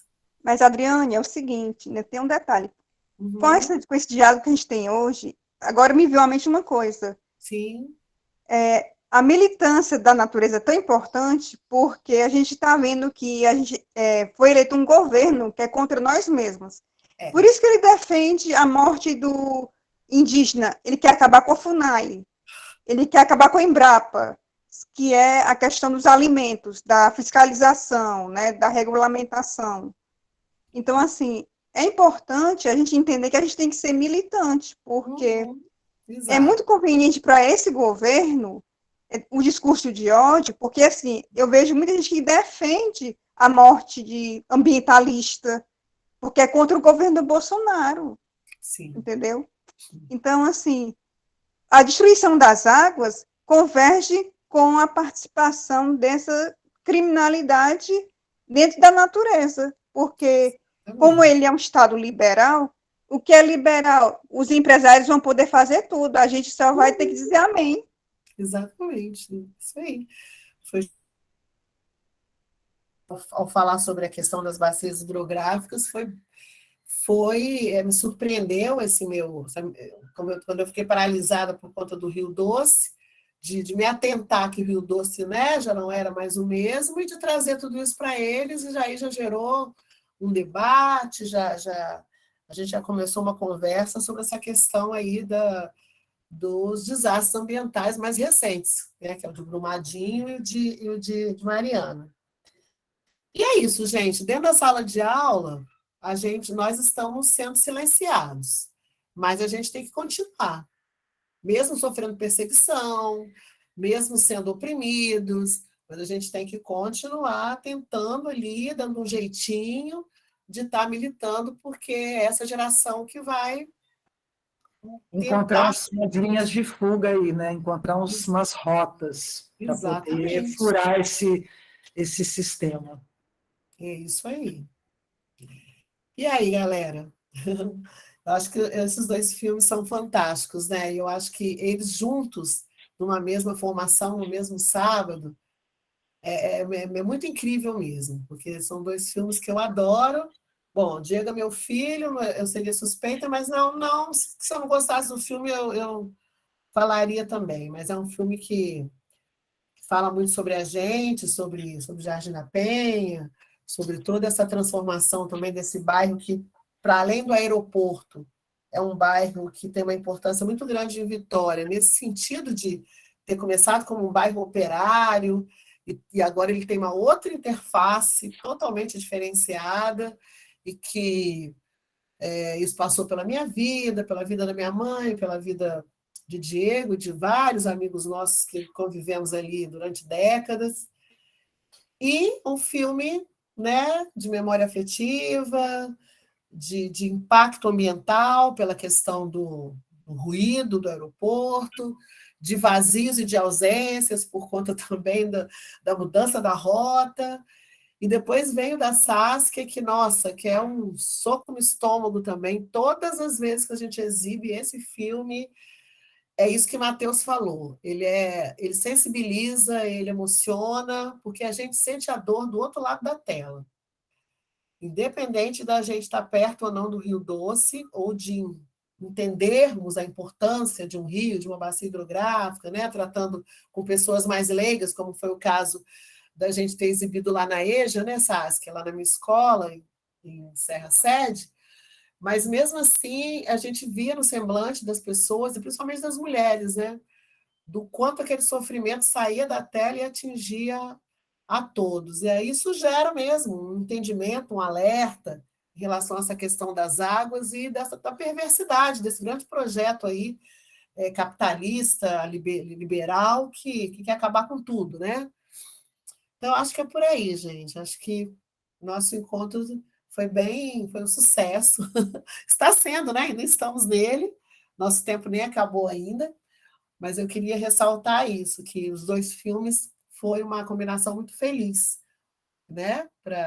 E que bom que os dois realizadores puderam estar presentes, porque a gente nem todo encontro pode contar com os dois, por conta das agendas, mas dessa vez os dois estavam aí, está sendo muito rico aí a troca.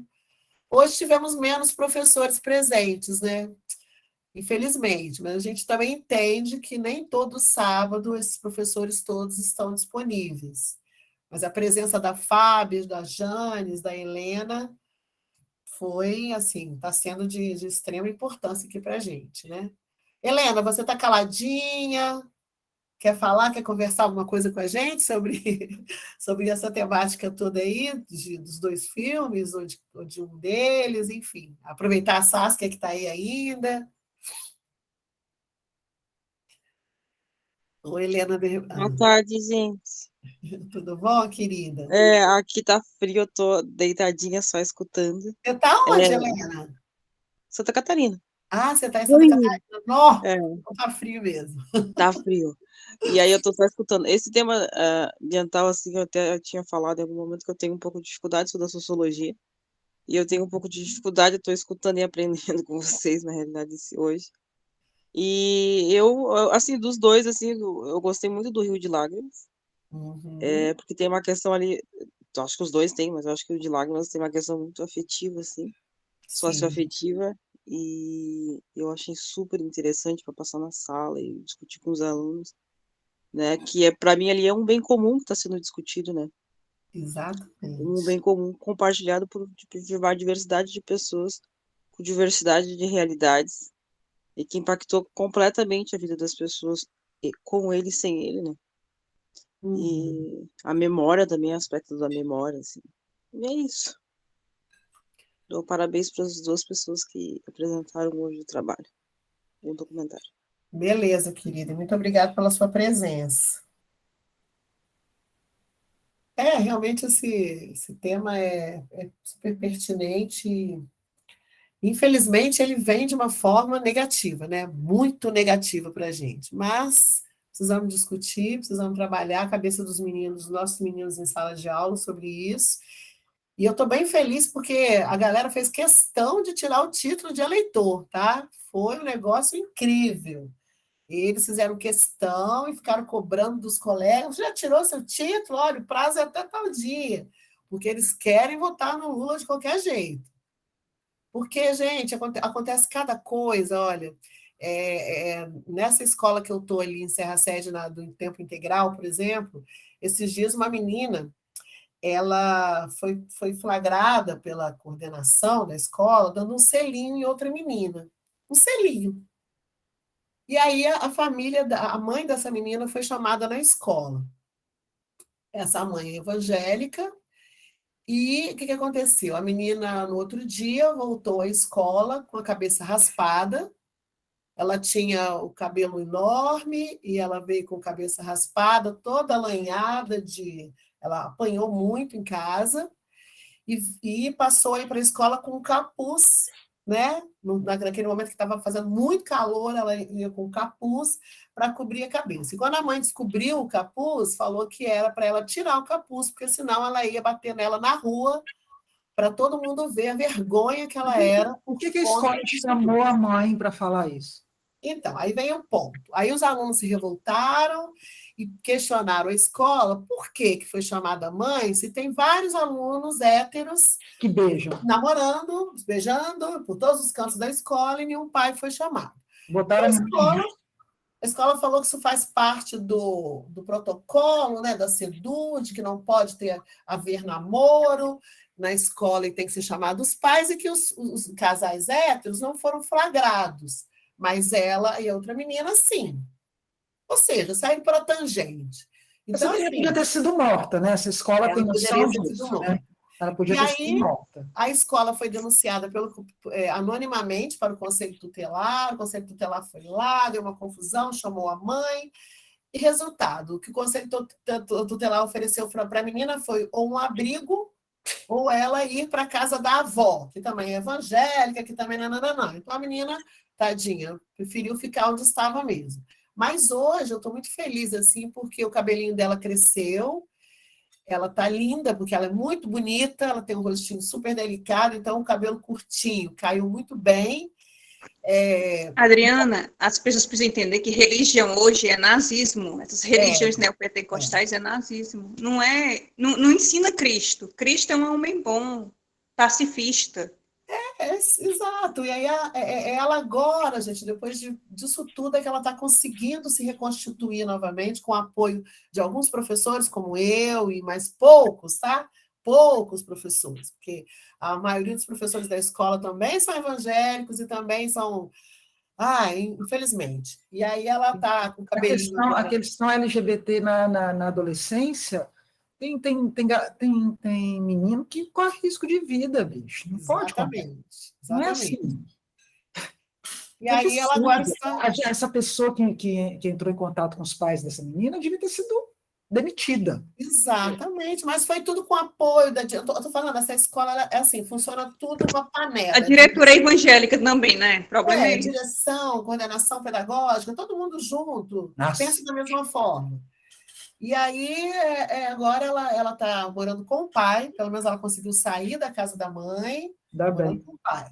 Beleza. E está com o cabelinho crescendo, já tirou o capuz, está voltando a sorrir novamente. Eu elogiei muito, falei, nossa, Jéssica, você ficou linda com esse cabelo curtinho, então ela está bem agora, mas, gente, foi terrível. É um trauma, essa menina vai ficar com Foi isso. horrorosa tudo isso, sabe? E a escola sempre... Adriana, por isso que antigamente bateu na minha porta esse pessoal Testemunho de Jeová vinha aqui. Aí eu disse a eles que eles só aparecessem aqui na minha casa novamente para eu escutá-los se eles derrubassem o governo que eles colocaram aí, porque o governo é a expressão dessas coisas. Exatamente. E a mulher da Testemunho de Jeová falou uma coisa, sabe o que é verdade? Eu estou indo nas casas e as pessoas estão falando isso, que não querem mais me receber porque a gente elegeu essa coisa ruim. Que bom, né? Porque está tudo atrelado. Alguns deles estão tendo essa percepção da merda que eles próprios fizeram, né? Porque é possível, gente.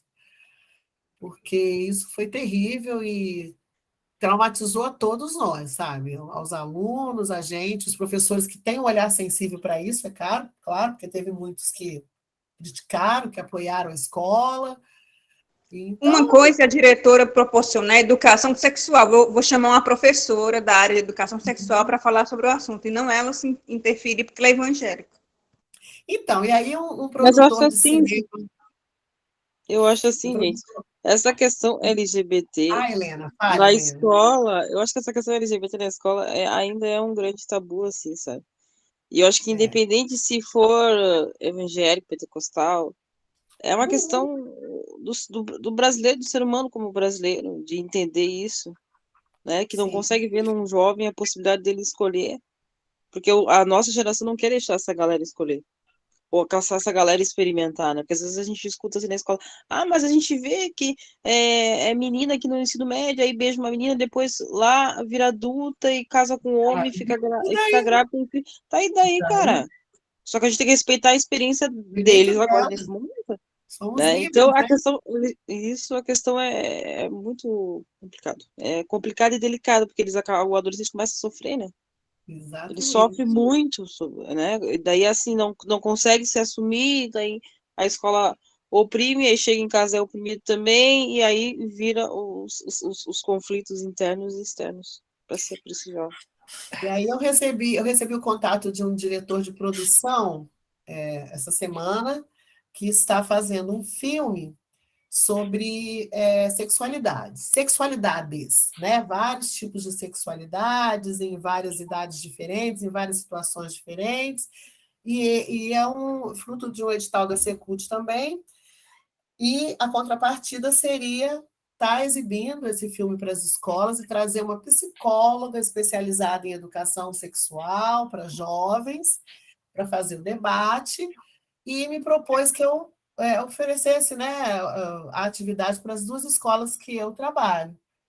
E eu ofereci para as duas escolas. Ele mandou material, mandou a sinopse, mandou o cartazinho do filme, tudo direitinho. A escola da noite, que é com a EJA, aceitou.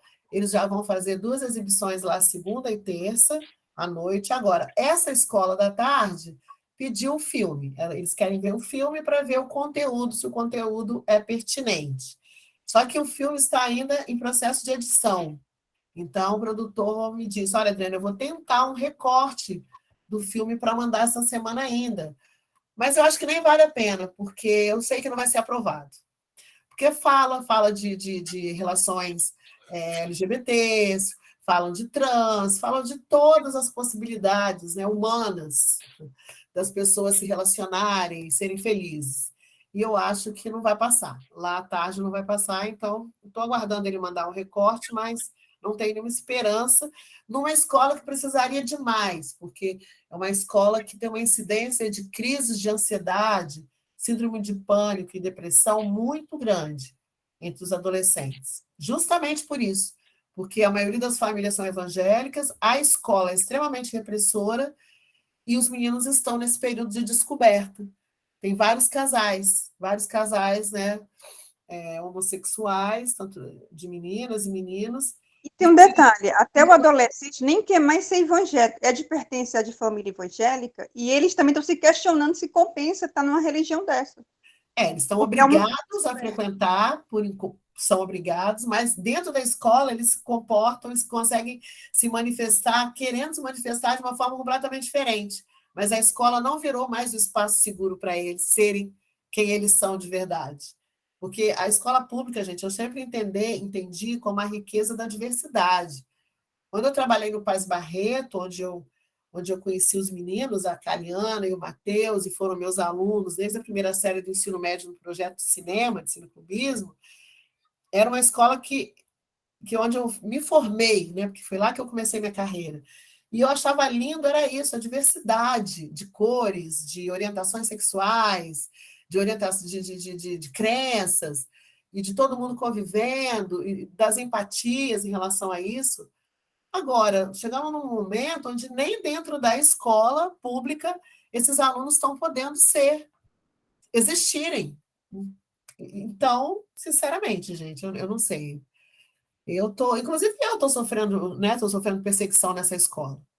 Só não saí ainda, só não pedi para encerrar meu contrato, porque eu tenho que pagar minhas contas, mas por abraçar as causas, por ser uma mulher negra, tatuada, de black, e de estar sempre ali ouvindo, tendo uma escuta para os alunos e tendo uma acolhida em relação às coisas que acontecem, eu estou sendo, Nossa Senhora, meu Deus, nem Sabe o que é o mais triste? É que essa situação na sua escola acontece aqui no Nordeste. Tem um grupo de deputados que são evangélicos, que eles é que estão interferindo. Eles estão colocando religião onde não deveria.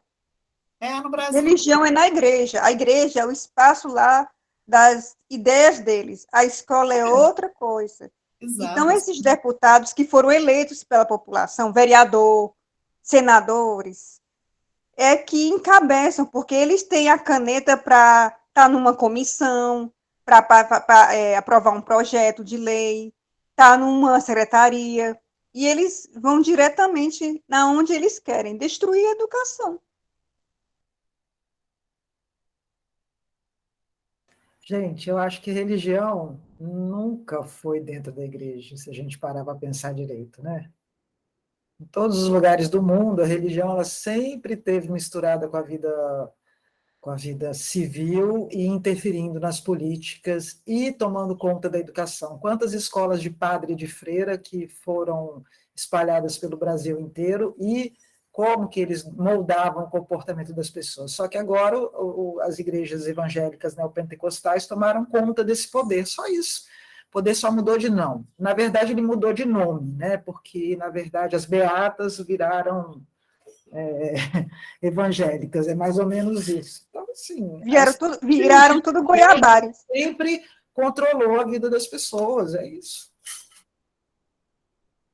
Nossa, me lembra um pouco de quando eu era uns 7, 8 anos, que parte da minha família é evangélica, assim.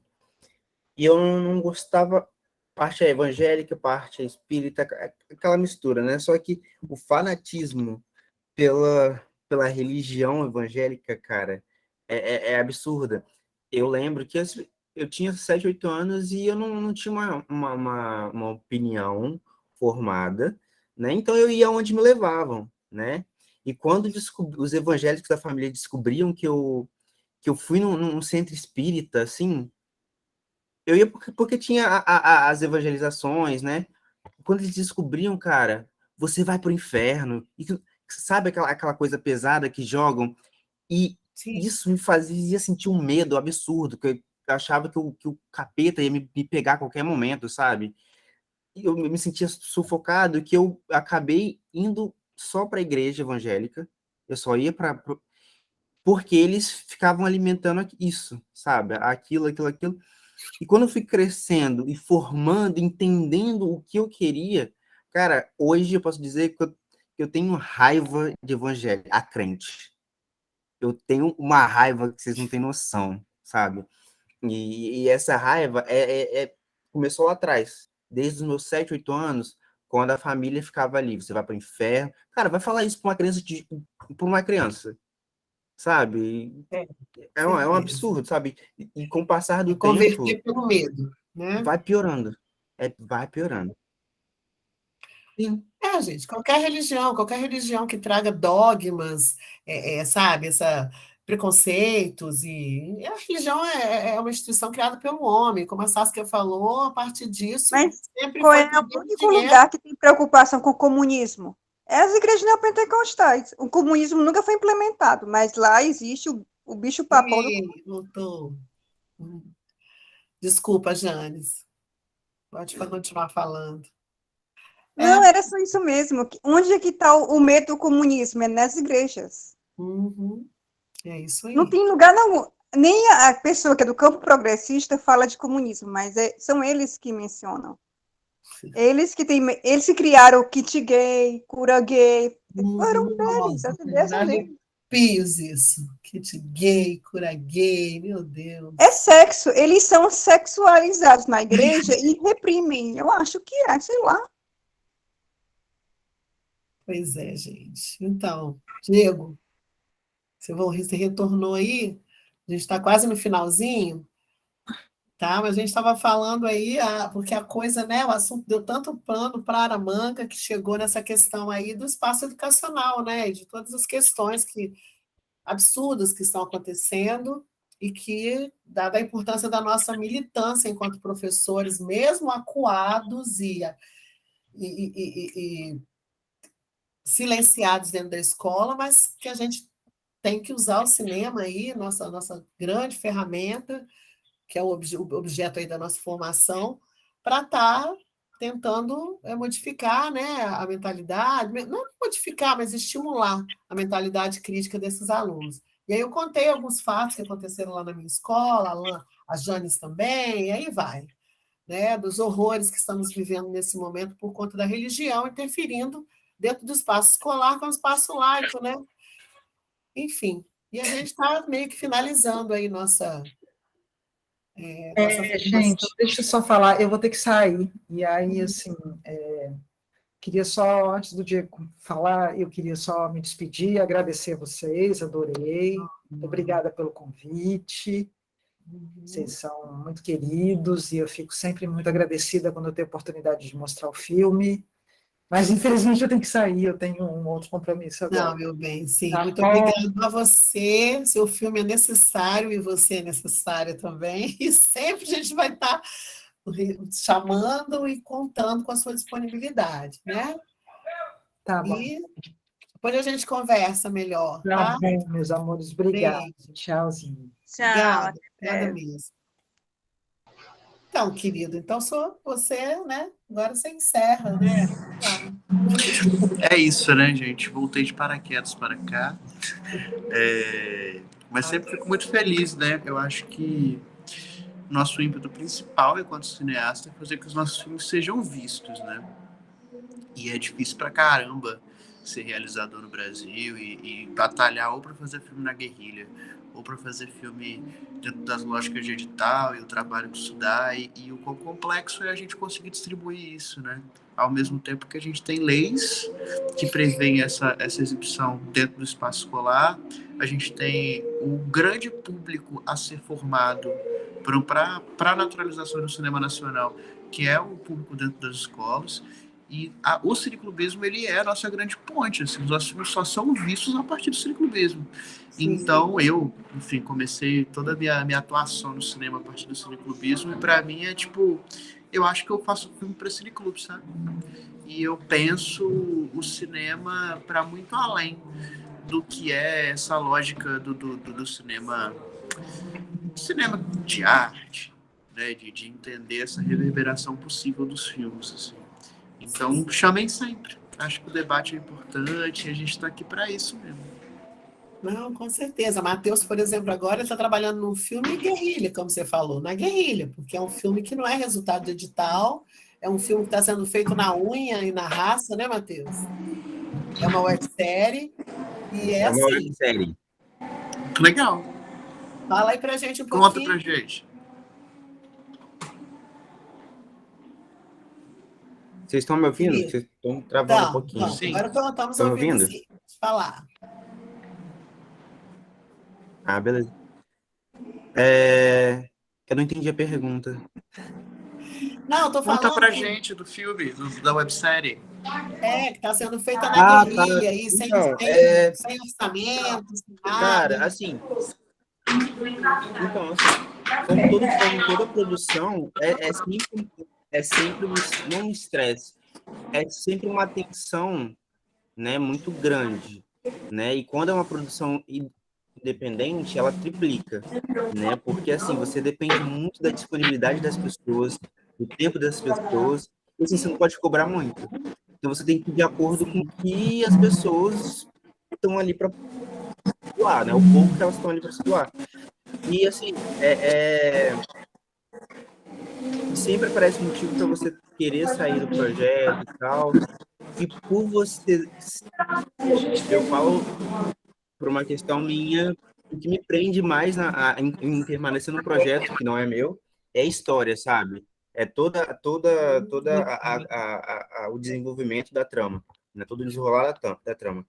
Então, assim, esse é o motivo maior que me faz permanecer no projeto, porque sempre aparecem motivos para poder fazer desistir.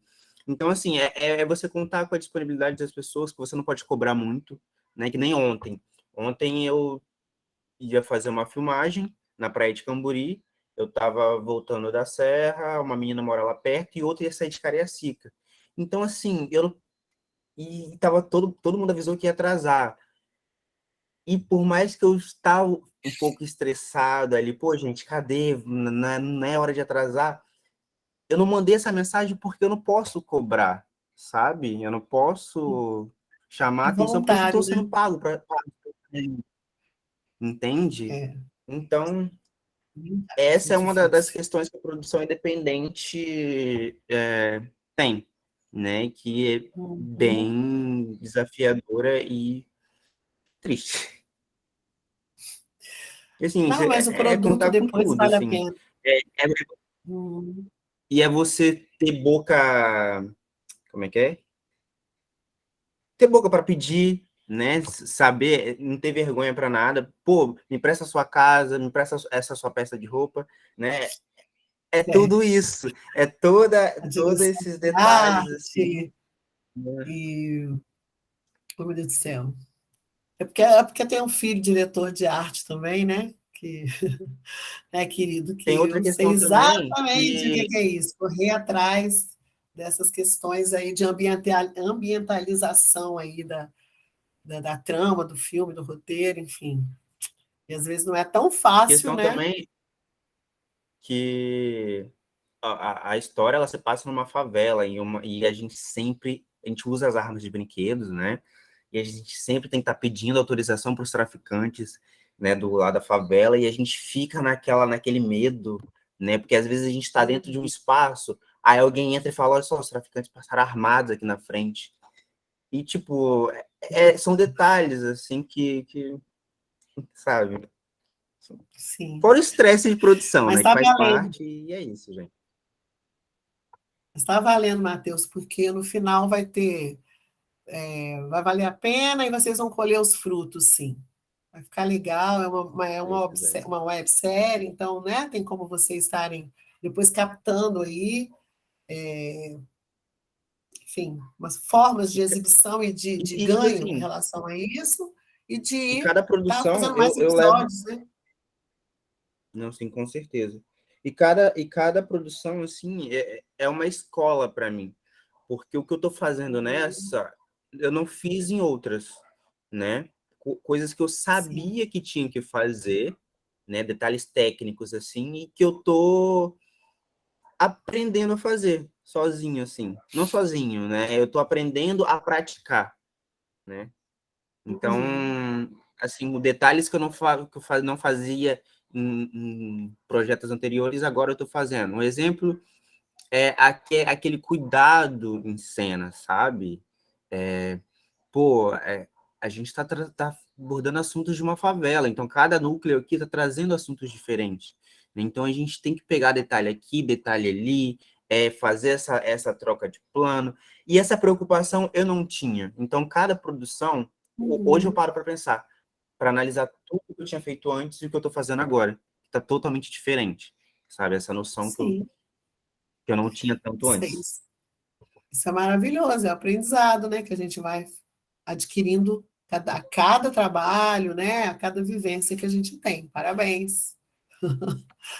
Diego, vamos tentar encerrar agora, né, porque já são, a menos que alguém queira falar mais alguma coisa, né, gente? Mas Vamos sim. vamos tentar encerrar, né, filho? Porque você também está aí enrolado.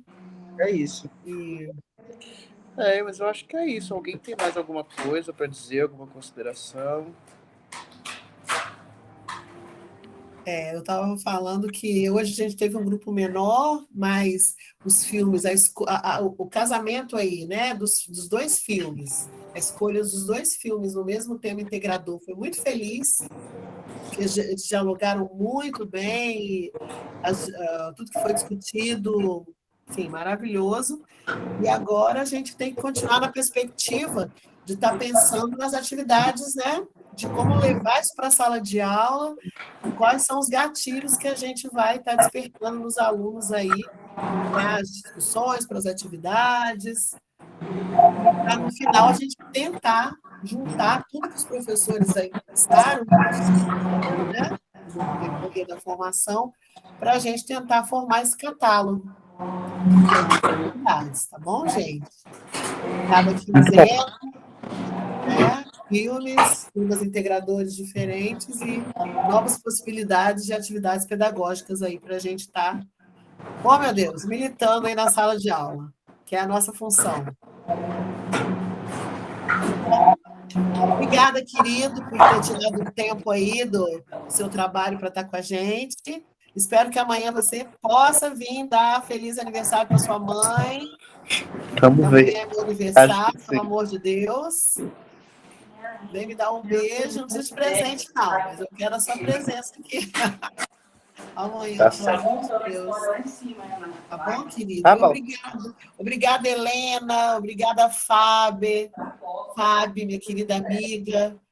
Obrigada a Janes, que estava aí, dela.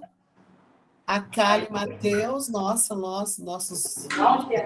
equipe aí de simplesmente. E um bom dia para vocês, um bom final de semana, tá, gente?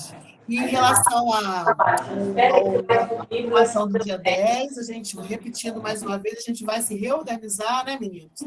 Para a gente poder encaixar em algum dia que já está no cronograma, porque a gente não precisa mexer com as agendas de ninguém, tá bom? Tá ótimo. Um beijo enorme para vocês. Gente, fiquem com Deus. Boa semana, bom trabalho.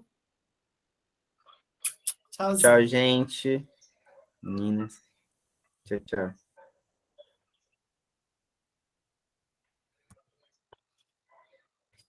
Beijos, Karen. Amigo, na reunião de mais cedo hoje, vocês conseguiram discutir alguma coisa sobre essa questão Nada. A gente só... Não, eu meio que só passei o cronograma. Espera rapidinho, só encerrar essa gravação para não ficar gravado que a gente está conversando. Meu Deus.